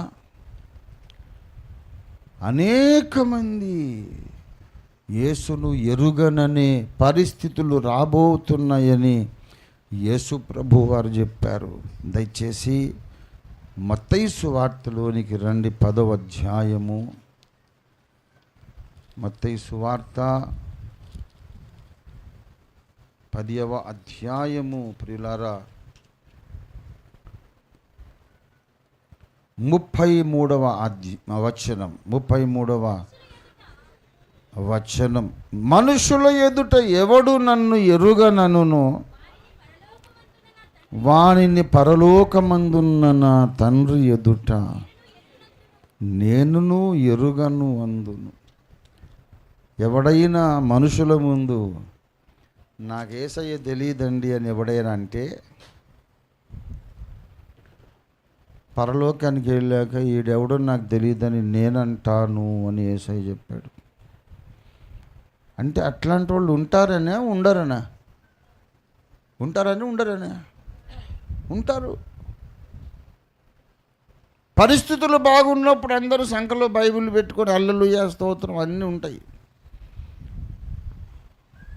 రేపు మహాశ్రమల కాలం వస్తుంది. వచ్చిన తర్వాత అప్పుడు తెలుస్తుంది నువ్వు ఏపాటి భక్తురాలువో ఏపాటి భక్తుడివో. మనుషుల ముందు అనేక కారణాలతో ఏసంట ఎవ్వరో నాకు తెలీదు అని అనేక మంది ప్లేటు ఫిరాయించే రోజులు వస్తున్నాయి. ఆ పరిస్థితి నీకు రాకుండా నువ్వు జాగ్రత్త పడు. మార్కు సువార్త 8వ అధ్యాయం, దయచేసి 8వ అధ్యాయము 38వ వచనం, లాస్ట్ వచనం. వ్యభిచారమును పాపమును చేయు ఈ తరము వారిలో నన్ను గూర్చియు నా మాటలను గూర్చియు సిగ్గుపడువాడెవడో వానిని గూర్చి మనుష్య కుమారుడు తన తండ్రి మహిమ గలవాడై పరిశుద్ధ దూతలతో కూడా వచ్చునప్పుడు సిగ్గుపడును అని చెప్పాను. ఈ తరము వ్యభిచారము చేసే తరం, వ్యభిచారాన్ని సమర్థించే తరం, వ్యభిచారాన్ని ప్రోత్సహించే విధంగా ఫ్యాషన్ వరల్డ్ ఒకటి తయారైంది. ఎలాంటి బట్టలు ధరిస్తే ఆపోజిట్ సెక్స్ని ఎక్కువ రెచ్చగొట్టగలమో అలాగ నైపుణ్యంగా చాకచక్యంగా డిజైనర్ వేర్ వేసుకొని ఏంటి తిప్పలు పడి అన్ని రకాల అవసరమా? ఎందుకంటే దాంట్లో మళ్ళీ అవార్డులు, దానికి మళ్ళీ బహుమానాలు. శరీరాన్ని కప్పుకోవడానికి వస్త్రాలు కాదు, అందంగా చూపించడానికి వస్త్రాలు. అది చూడ్డానికి ఎగబడుతున్నారు, దానికి సిగ్గుపడటం లేదు ఎవరు. అబ్బా ఎంత అందంగా నీ శరీరాన్ని చూపించేసావమ్మా, వస్త్రాలను ఎంత సటిల్గా ఎంత కుయుక్తిగా డిజైన్ చేశావు. ఈ తరము వ్యభిచారమును పాపమును చేసే తరం. ఏదైనా మన అగ్గిపెట్టమ్మని, ఒక బ్లేడ్ అమ్మని, కత్తి అమ్మని, ప్రెషర్ కుక్కర్ అమ్మని, ఇల్లు క్లీన్ చేసే సోప్ ఏదైనా అమ్మని, బట్టలమ్మని, నగలమ్మని, మొగోళ్ళ సూట్లు అమ్మని,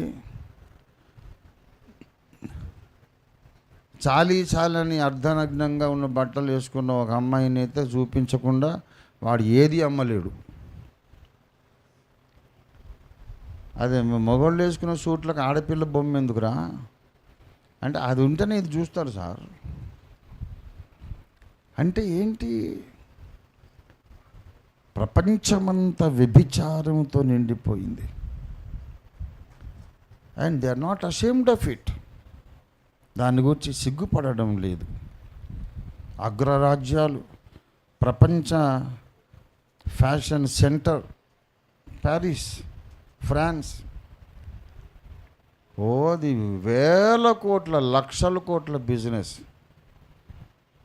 వేల కోట్లు లక్షల కోట్ల బిజినెస్ దేనికి తెలుసా? ఒంటి నిండా బట్టలు వేసుకోవడానికి కాదు, రివర్స్. అవును, ఈ తరాన్ని మనమేమీ అనడం లేదు, కానీ అటువంటి వాళ్ళ ముందు నువ్వు యేసును గూర్చి సిగ్గుపడడం ఏంటో అంటున్నాడు. యేసయ్య పాయింట్ అది.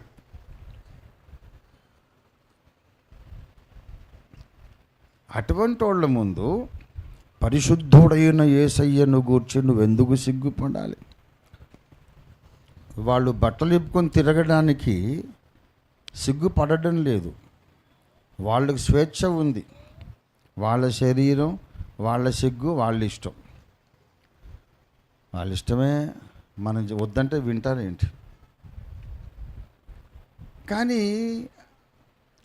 సిగ్గు లజ్జ వదిలేసిన ఈ తరం ముందు అతి పరిశుద్ధుడైన యేసయ్య నావాడు అని చెప్పుకోవడానికి మీరెందుకు సిగ్గుపడతారు? గర్వించాలి కదా. ఇప్పుడు ఇన్ని చోట్ల యేసు నామమును ఎరుగను అనడం గురించి రాయబడింది.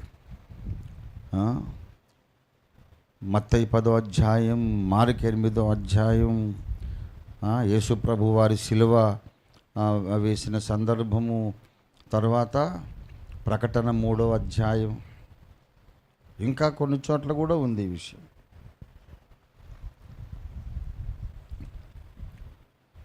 ఇక్కడ భూమి మీదనేమో యేసు నాకు తెలియదు అనేవాళ్ళు కనపడుతున్నారు. రివర్స్లో సీన్ అక్కడికి షిఫ్ట్ అయితే న్యాయపీఠం ఎదుట ఈ మనిషి ఎవడో నాకు తెలియదు అనే రక్షకుడు కనబడుతున్నాడు. మీరెవరో నాకు తెలియదు, ఐ డోంట్ నో యూ అని రక్షకుడు అంటే మన పరిస్థితి ఏంటి? ఎలా బ్రతుకుతాము? ఎక్కడికి వెళ్ళిపోతాము? అక్కడ మనకి ఇంకేం అడ్రస్ ఉంది? ఇంకే దేవుడు ఉన్నాడు? ఎవడున్నాడు? అంతము లేని కాలం దిక్కులేని బ్రతుకైపోదా? అంతము లేని కాలము దిక్కుమాలిన బ్రతుకైపోతుంది. ఇక మళ్ళీ నీకు వేరే చాయిస్ లేదు, వేరే ఆశ్రయం లేదు, ఎవ్వడు లేడు నీకు. కోటి యుగాలైనాక మళ్ళీ యేసయ్య దగ్గర పోయి, అయ్యా నీ రాజ్యంలోకి రానియవా అంటే, ఎవడ్రా నువ్వు? ఆ పనికి మాలిన చెడిపోయిన మనుషుల ముందు నన్ను ఒప్పుకోవడానికి నువ్వు సిగ్గుపడతావురా? నువ్వు అయిపోయింది, నీకు తలుపులు మూయబడ్డాయి, నీవెవరో నాకు తెలియదు, పొమ్మంటాడు. అవకాశం ఉన్నన్ని చోట్ల, అవకాశం ఉన్నన్ని సార్లు యేసయ్య నావాడు అని మనం చెప్పుకొని బ్రతకాలి. దేవునికి స్తోత్రం కలుగును గాక. Hallelujah. Be proud to be a Christian and be proud to identify yourself with Jesus of Nazareth. నా హృదయము పగిలిపోతుంది ఇవాళ. నా హృదయం మండిపోతుంది. ఏడిస్తే బోరుమని ఏడిస్తే బాగోదని నేను ఏడవడం లేదు. కొన్ని నెలల నుండి ఈ కన్నీరు నేను దాచుకున్నాను నా గుండెల్లో. నేను చాలా సెల్ఫ్ కంట్రోల్ కలిగిన వ్యక్తిని. తొందరగా బయటపడి ఏడవను.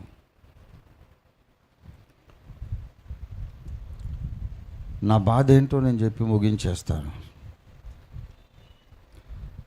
చాలా రోజుల కిందట నేను ఒక కార్యక్రమాన్ని ప్రకటించాను. ఏమనంటే, యేసయ్యను పట్టుకొని మాలమాదిగల దేవుడు అంటున్నారు, ఇది కాదని మనం నిరూపిద్దాం. మాలలు మాదిగలు కాకుండా శూద్ర కులాలలో ఇంకా అగ్రవర్ణాలలో రక్షణ పొందిన వాళ్ళు లక్షలాది మంది ఉన్నారు. వాళ్ళందరూ ఒక గ్రౌండ్లోకి, ఒక వేదిక మీదకి రావాలి. కమ్మవారు, కాపువారు, రెడ్డి కులస్తులు, బ్రాహ్మణులు, క్షత్రియులు, ఆర్యవైశ్యులు, ఇంకా ఇతర శూద్ర కులాలు, చాకలి, మంగలి ఇత్యాది వృత్తి కులాల వారు, దళితులు కాక మిగతా వాళ్ళు లక్షల మంది ఒక గ్రౌండ్లోకి వచ్చి ఒక్కొక్కడు ప్లెకార్డు పట్టుకొని I am Kamma and Christian, I am Kshatriya and I am a Christian, I am a Brahmin and I am a Christian, I was a Muslim but now I am a Christian. ఇంతమంది మేము నాన్ దళితులు కాని వాళ్ళము క్రీస్తు మా రక్షకుడని మేము చెప్తున్నాం. క్రీస్తుని మీరు ఎందుకు అంటరాని వారి దేవుడు అంటున్నారు? భారత సమాజమా, ఇది మా ప్రశ్న. మీరు యథార్థవంతులైతే జవాబియండి. మా రక్షకుడిని ఎందుకు మీరు నీచపరుస్తున్నారు?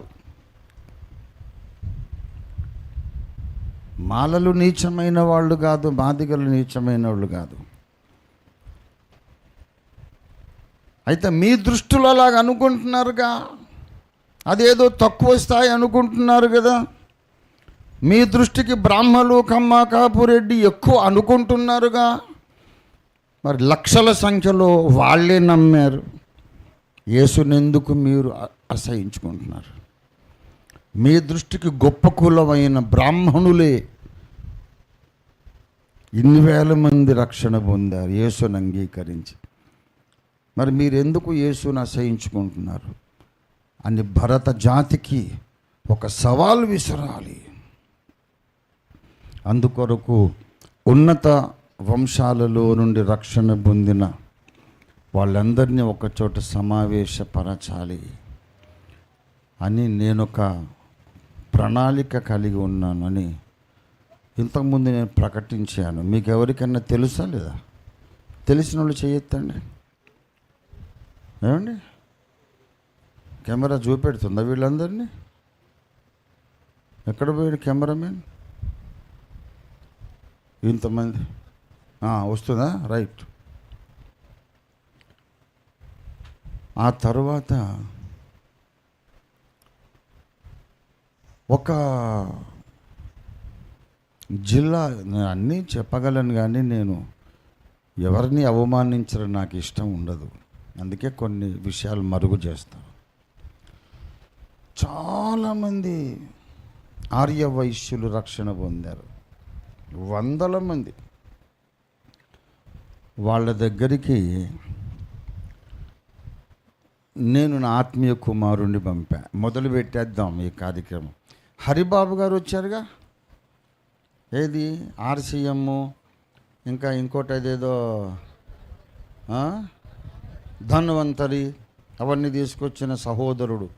ఆయన ఆర్యవైశ్య వంశస్థుడు. కాబట్టి బ్రదర్, మీకు అడ్రస్ ఇస్తాను, ఎక్కడెక్కడ ఉన్నారో నాకు తెలుసు. వందల సంఖ్యలో ఆర్యవైశ్యులు ఉన్నారు. వాళ్ళతో మొదలు పెడదాం. ఆ తర్వాత క్షత్రియ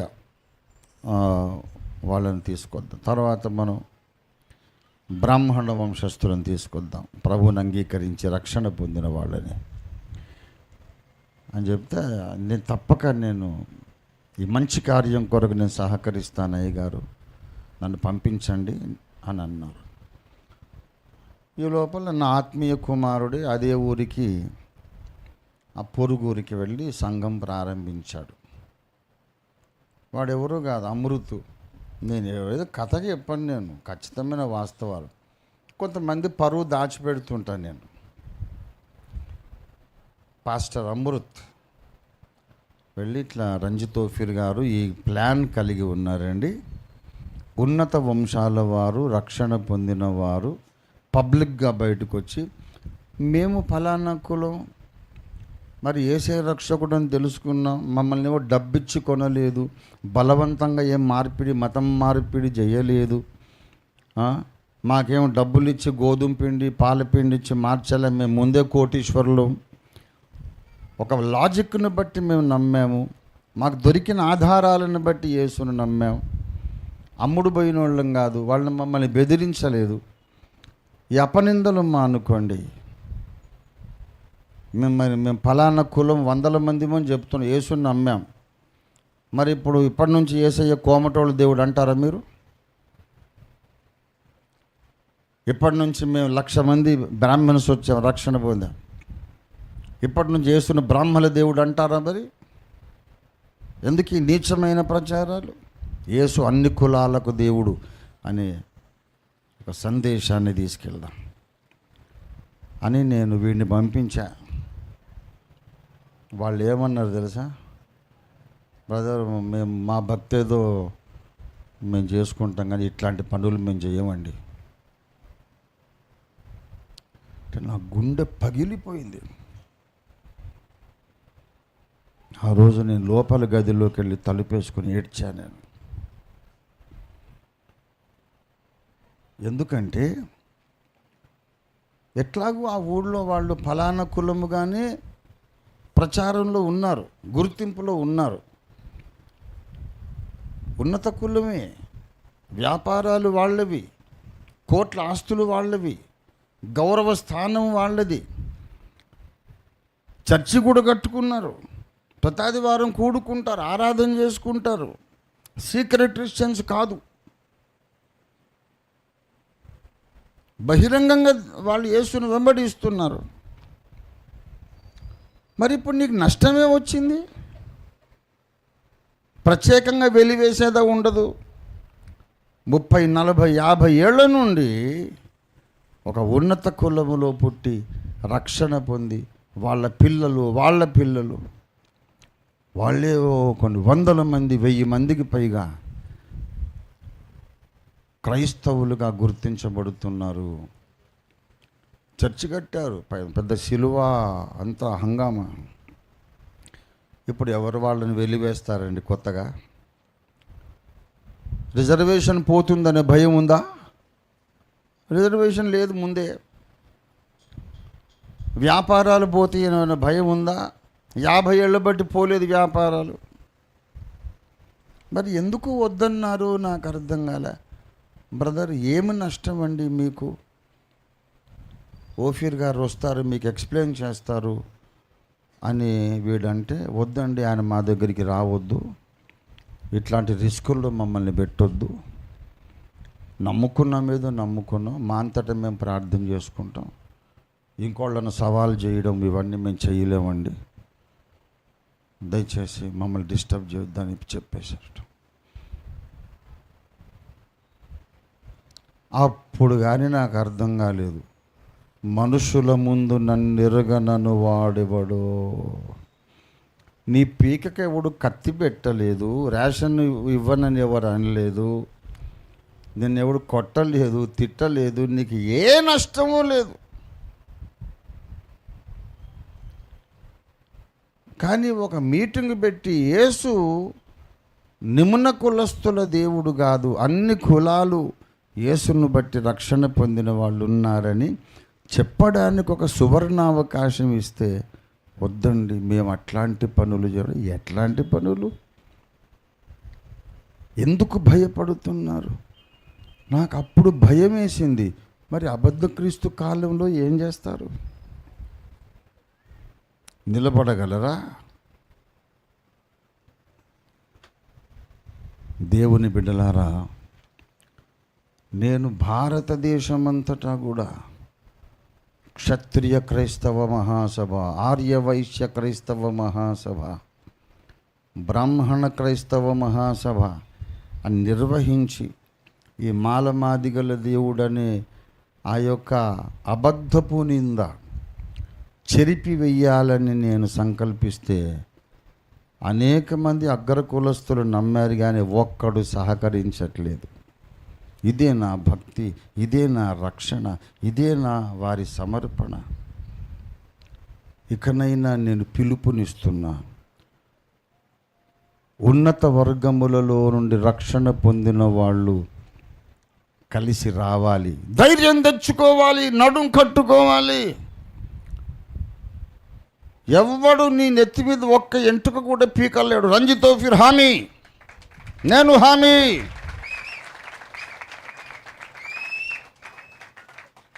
రండి. యేసు ప్రభువు వారు మాలలకు, మాదిగలకు, చాకళ్లకు, మంగలికి, కమ్మ, కాపు, రెడ్డికి, బ్రాహ్మణులకు, క్షత్రియులకు, అందరికీ దేవుడని భారతదేశానికి ఒక సందేశాన్ని పంపిద్దాం. ఎరుగను అన్న పిరికి వాళ్ళలో మీరుండొద్దు.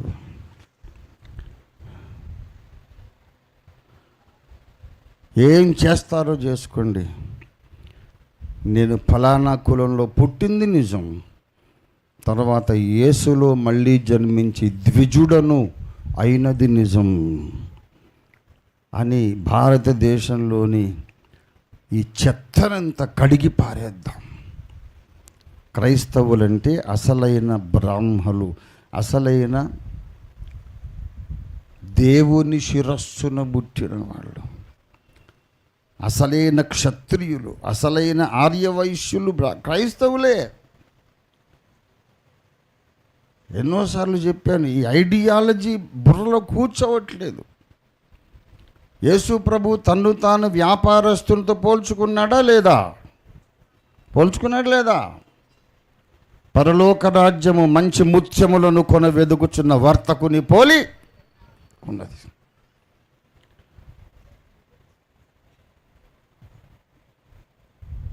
ఆర్య సమాజ స్థాపకులు మహర్షి స్వామి దయానంద సరస్వతి గారు చెప్పారు, బ్రహ్మ శిరస్సున ఒకడు బుట్టి, భుజాల్లోంచి ఒకడు బుట్టి, పొట్టలోంచి ఒకడు బుట్టి, పాదాల్లోంచి అట్లా బుట్టలేదురా, వేదం అలా చెప్పలేదన్నాడు ఆయన. ఆయన ఏం చెప్పాడంటే, ఇలా చేసి కుల వ్యవస్థ, వర్ణ వ్యవస్థ, చాతుర్వర్ణ వ్యవస్థను చేశారు. This is wrong. అలాగా ఒక్కొక్కడు తలకాయలోంచి, భుజాల్లోంచి, పొట్టల్లోంచి పుడితే పెళ్ళాలు ఎక్కడి నుంచి పుట్టారు? ఓ గలత్ ఫహమీ హాయ్, అట్లా కాలేదు. ఆయన ఏమన్నాడంటే, సమాజమే భగవంతుని స్వరూపం, సమాజమే పరమాత్ముని స్వరూపం. సమాజంలో బ్రాహ్మణులు అనగా విద్వాంసులు శిరస్సుతో సమానం. జ్ఞానము కలిగిన వారు బ్రాహ్మణులు, విద్వాంసులే విప్రులు. వాళ్ళు సమాజాన్ని నడిపిస్తారు గనుక వాళ్ళు తలతో సమానం. తర్వాత భుజాలు బలమునకు సూచన. క్షత్రియులు సమాజాన్ని కాపాడుతారు గనుక బలవంతులు, రాజ్యమేలేవారు దేవుని భుజాలతో సమానం. ఉదరములో నుండి వైశ్యులు పుట్టలేదు. వ్యాపారము చేసే వైశ్యులు సమాజానికి కడుపుతో సమానం. ఒక మనిషి బాగుండాలంటే పొట్ట నిండా భోజనం ఉండాలి. వైశ్యులు బాగుంటే రాజులకు పన్నులు వస్తాయి. వైశ్యుల వ్యాపారం బాగుంటే అందరికీ అన్నం దొరుకుతుంది. గనక వ్యాపార వర్గాలు కడుపుతో సమానం.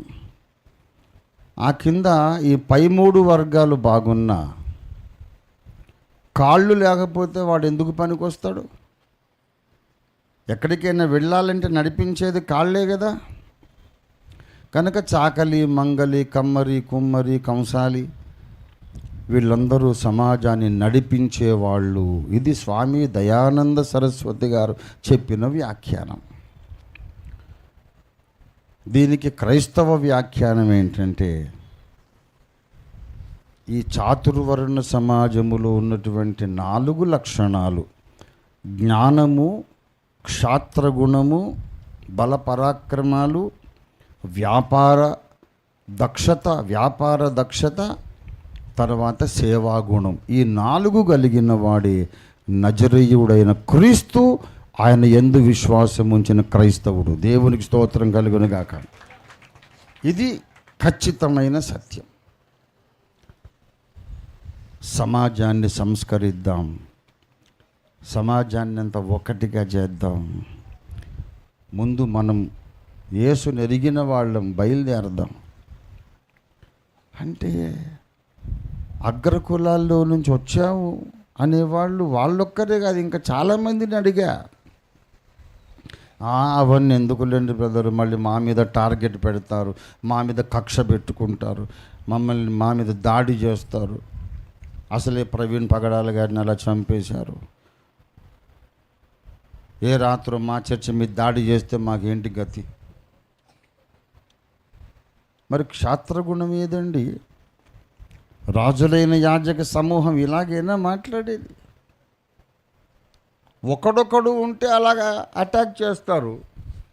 1,00,000 మంది 1,00,00,000 మంది కలిసి సింహగర్జన చేసినాక వాడెలాగొస్తాడండి? వస్తే కిందేసి తొక్కండి, అయిపోతుంది.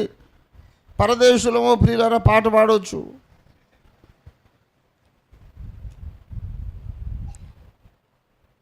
యేసయ్య మీద ఉన్న ఈ నింద, ఈయన తెలివి తక్కువ దేవుడు, జాతి తక్కువ దేవుడు అనేది ఎట్లా తీసేద్దామండి చెప్పండి? ఎలా తీసేద్దాం? ఇంకా వేరే మార్గం ఉందా అని అంటే ఎవడు పట్టించుకోవట్లే. ఓహో వీళ్ళు ఇట్లా ఉంటారని ఇందుకే కాబోలు యేసయ్య చెప్పాడు, మనుషుల ముందు వ్యభిచారము పాపము చేసే ఈ తరము వారి ముందు నన్ను గూర్చి, నా మాటల గూర్చి సిగ్గుపడేవాడెవడో వాడిని గూర్చి నేను కూడా పరలోకంలో సిగ్గుపడతాను. సమాజంలోని అగ్రవర్ణాలలోని క్రైస్తవ సహోదరులకు నేను పిలుపునిస్తున్నా, విజ్ఞప్తి చేస్తున్నా. దయచేసి మీ కులంతో పాటు మీరు బయటకు వచ్చి, నేను ఫలానా కులం, ఈనాడు యేసు రక్తమును బట్టి దేవుని బిడ్డనయ్యాను, యేసయ్య బిడ్డను, క్రైస్తవునిగా మారాను, డబ్బులు కమ్ముడు పోలేదు, నన్ను ఎవడు బెదిరించలేదు, నాకు ఒక లాజిక్ అర్థమైంది, ఆ లాజిక్ను బట్టి మారాము తప్ప డబ్బులకు మారలేదు, బెదిరింపులకు లొంగలేదు అని అందరం ప్రకటిద్దాం రండి అని నేను ప్రకటిస్తున్నాను. ఈ ప్రకటన విన్న తర్వాత కూడా రాకపోతే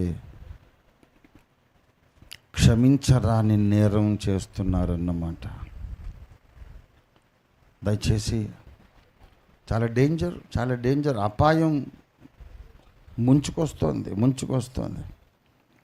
అతి తొందరలోనే ఇరాన్ ఇజ్రాయెల్ యుద్ధం ఆగిపోతుంది.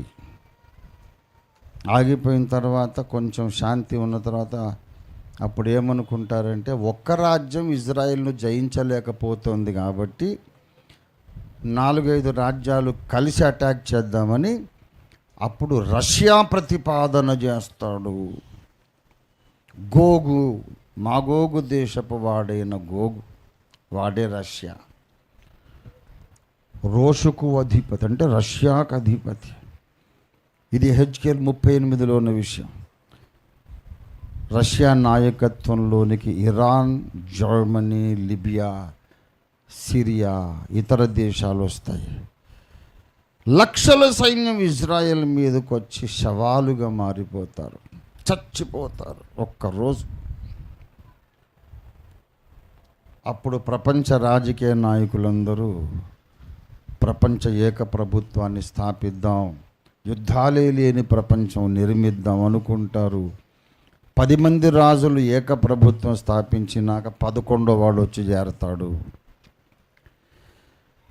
సిరియా రాజు ఆర్ ఇరాక్ అధ్యక్షుడు, ఇద్దట్లో ఒకటి, ఎవరో ఒకరు.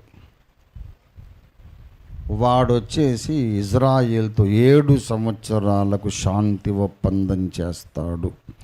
అది న్యూస్ పేపర్లో హెడ్లైన్స్లో వస్తుంది. అప్పుడు 70వ వారం ప్రారంభమవుతుంది.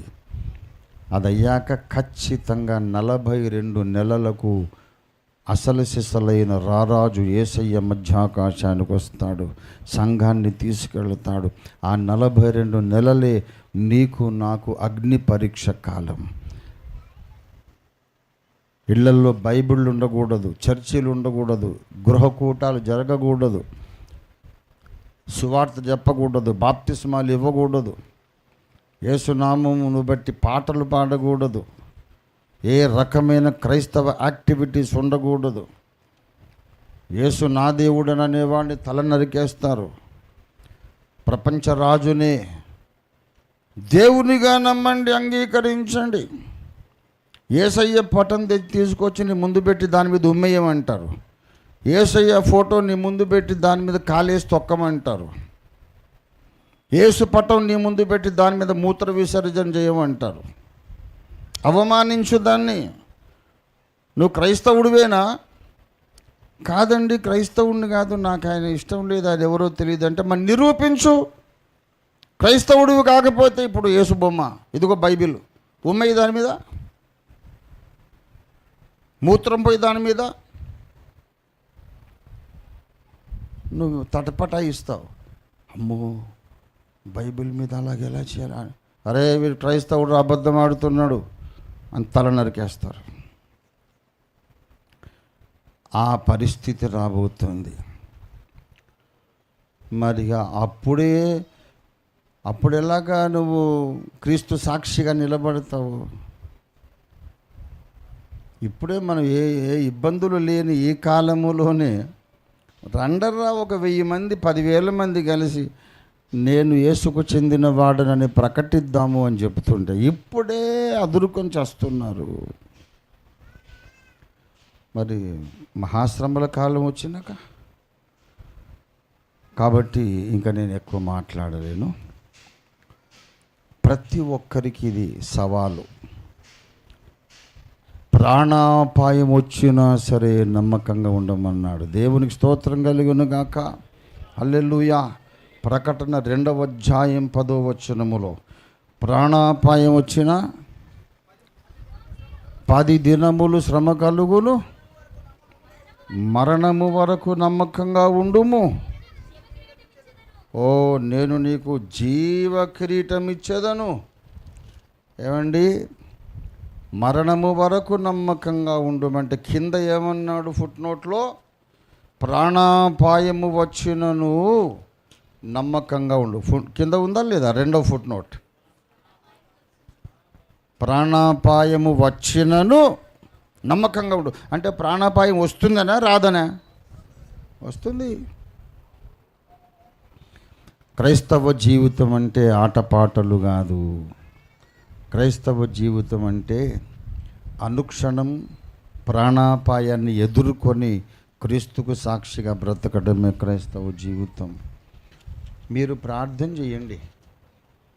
నేను తలపెట్టిన ఈ గొప్ప కార్యక్రమం అన్ని కులాలలో యేసును అంగీకరించిన వాళ్ళు ఉన్నారు అనేది జాతి దృష్టికి తీసుకురావాలి. ఈయన ఒక కులానికి చెందిన దేవుడు అనే అబద్ధాన్ని మనం చెరిపేయాలని ఈ యొక్క బృహత్ కార్యక్రమం సక్సెస్ఫుల్ కావాలని మీరందరూ ప్రార్థన చేయండి. నేను ఒక్కడిని చేయగలిగేదైతే నేను చేసేస్తాను. ఎవడికి భయపడను, ఎవడాపినా ఆగను. ప్రపంచం మొత్తాన్ని ఎదుర్కొని ఒక చిటికిన వేలతో నెట్టి పడేస్తాను అవతలికి. కానీ అవతల వాళ్ళని ఎలా మోటివేట్ చేయాలి? వాళ్ళలోని పిరికితనాన్ని ఎలా పారద్రోలాలి? నాకు దమ్ముంది. దేశానికి, ప్రపంచానికి నేను జవాబు. ఎవడైనా రాని నేసయ్య బిడ్డను అని చెప్పగలిగే దమ్ము. మరి అంత దమ్ము అవతలోడికి ఎలా పుట్టించాలి? వారిని క్రీస్తు న్యాయపీఠం ముందు యోగ్యులుగా ఎలా నిలబెట్టాలి? ఇది ఇప్పుడున్నటువంటి చింత, సమస్య, అవసరత, బాధ. దీని కొరకు అందరూ ప్రార్థన చేస్తారా? ఇలా ఇది చేయడం అవసరం అనుకుంటున్నారా? అవసరం లేదనుకుంటున్నారా? అవసరమా కాదా? మరి ప్రార్థన చేద్దాం. అడిగితేనేమో అమ్మమ్మమ్మ మీరేం రక్షణ పొందారు బాబు, ఇంత భయమ్మా? మళ్ళీ అందులో ప్రసంగికులు ఉన్నారు, చర్చిలు కట్టేశారు, ఫైనాన్షియల్గా సౌండ్. మేము రూపాయి ఇమ్మని అడగలా. నా ఖర్చు మీద నేను మీటింగ్ పెడతా, నా ఖర్చు మీద రూపాయి ఇవ్వద్దు. నువ్వు వచ్చి జస్ట్ సాక్షిగా నిలబడు, నాది ఫలానా అగ్రవర్ణం, ఈరోజు నేను క్రీస్తు వర్ణంలో ఉన్నానని చెప్పు. అట్లా ఒకడు చెప్పాలి, ఇద్దరు చెప్పాలి, 1,00,000 మంది చెప్పాలి. భారతదేశం ఉలిక్కిపడి మేల్కొన్నదా? క్రీస్తుని ఎందుకు మనం అసహించుకుంటున్నాం, ఎందుకు ద్వేషిస్తున్నాం అని ఆలోచనలో పడదా? అలాగే యేసయ్యను మనం ఘనపరుస్తాం కదా. ఎందుకు వచ్చిన గొడవ సార్, పట్టుకొని కొట్టి చంపేస్తారు అని. చచ్చిపో, ఇప్పుడు ఆల్రెడీ చచ్చిపోయావు బాబు. నువ్వు ఎప్పుడైతే భయపడ్డావో చచ్చిపోయినట్టే. భయపడ్డోడు చచ్చిపోయినట్టే లెక్క, బ్రతుకున్నట్టు లెక్క కాదు. కాబట్టి క్రైస్తవ సమాజములో ధైర్యం రావాలని మనం ప్రార్థన చేద్దామండి. ప్రార్థన చేద్దామా? రండి రండి రండి, కళ్ళు మూసుకొని ప్రార్థన చేద్దాం. కొంచెం ఒక 5 నిమిషాలు ప్రార్థనలో గడుపుదాం. Let us pray for 5 minutes. Pastor Christopher will lead us in prayer. అందరం కళ్ళు మూసుకుందాం, యథార్థంగా హృదయపూర్వకంగా ప్రార్థన చేద్దాం. 2 చేతులు ఎత్తి ప్రార్థన చేద్దాం. భారతదేశ క్రైస్తవ సమాజం అంతటి మీద పరిశుద్ధాత్మను కుమ్మరించమని అడుగుదాం. దేవుడు మనకు పిరికితనము గల ఆత్మనివ్వలేదు, శక్తియు ప్రేమయు ఇంద్రియ నిగ్రహము గల ఆత్మనిచ్చాడు. క్రైస్తవుల్లోకి పిరికితనం ఎలా వచ్చింది? ఇది సైతాను తెచ్చిపెట్టాడు. పరిశుద్ధాత్మ చేత పరిపాలించబడుతున్నామా, సాతాను వశంలో బ్రతుకుతున్నామా?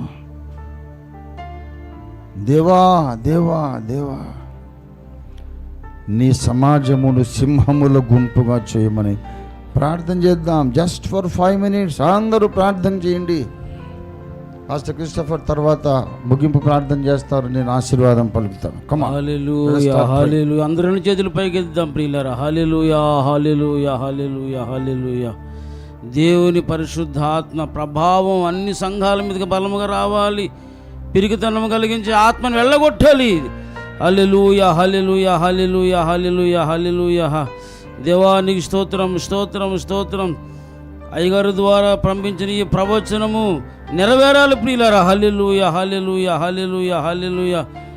అన్ని కులాలలో ఉన్నవారందరూ ఒక వేది మీదకి దేవుడు తీసుకొచ్చినట్లుగా మనందరం గట్టిగా ప్రభుని స్తుతిద్దాం. స్తోత్రం స్తోత్రములు స్తోత్రములు స్తోత్రములు స్తోత్రములు స్తోత్రములు స్తోత్రములు.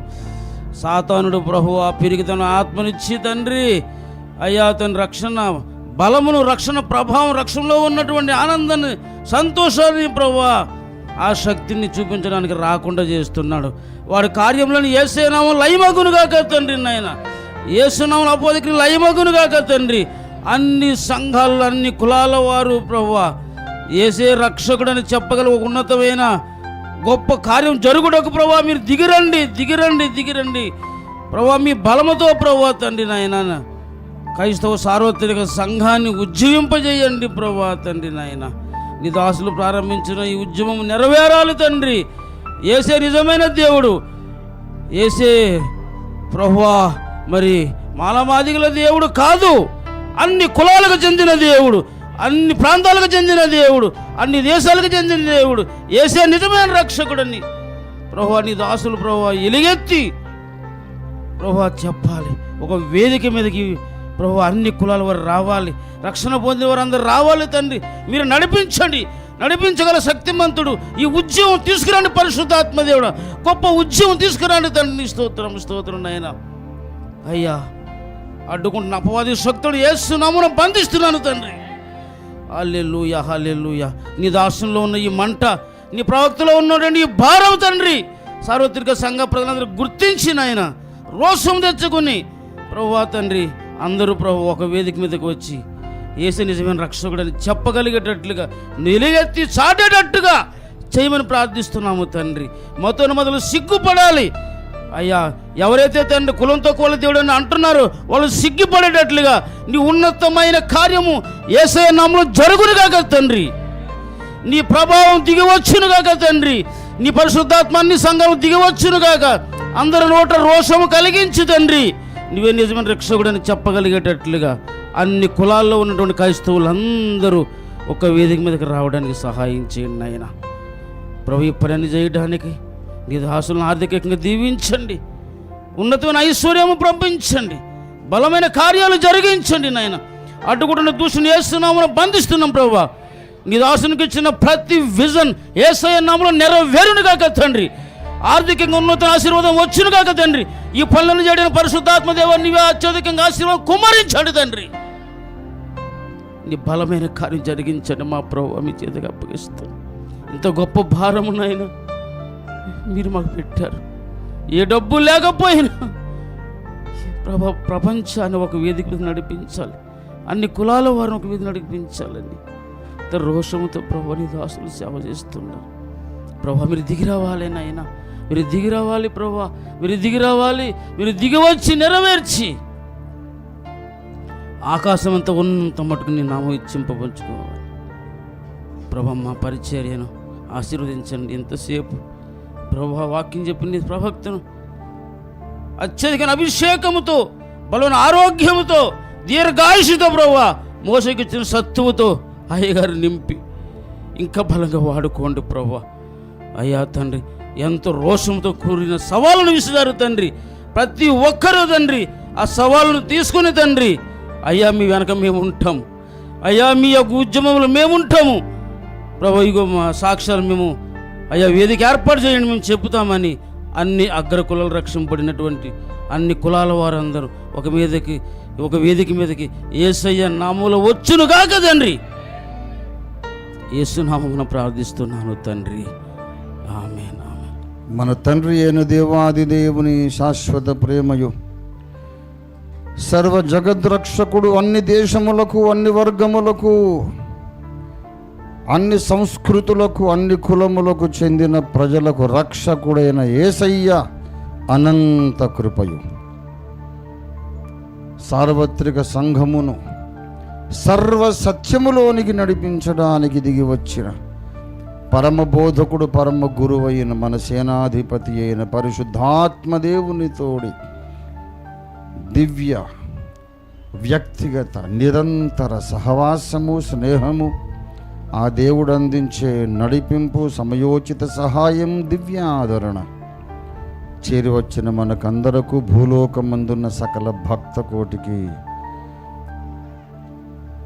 ఈ తరము ఎదుట యేసును ఎరుగుదును అని ధైర్యంగా చెప్పడానికి నడుం కట్టుకున్న ధైర్యవంతులైన సింహముల వంటి క్రైస్తవులందరికీ సదాకాలము తోడై ఉండునుగాక. యేసు రక్తమునకే జయం. ప్రభేసు రక్తమునకే జయం. ప్రభేసు నామమునకు సంపూర్ణ జయం కలుగునుగాక. అందరికీ వందనాలు. దయచేసి భోజనాలు చేసుకోండి. ఒక 4-5 ఎవరో ప్రార్థన చేయమంటే తర్వాత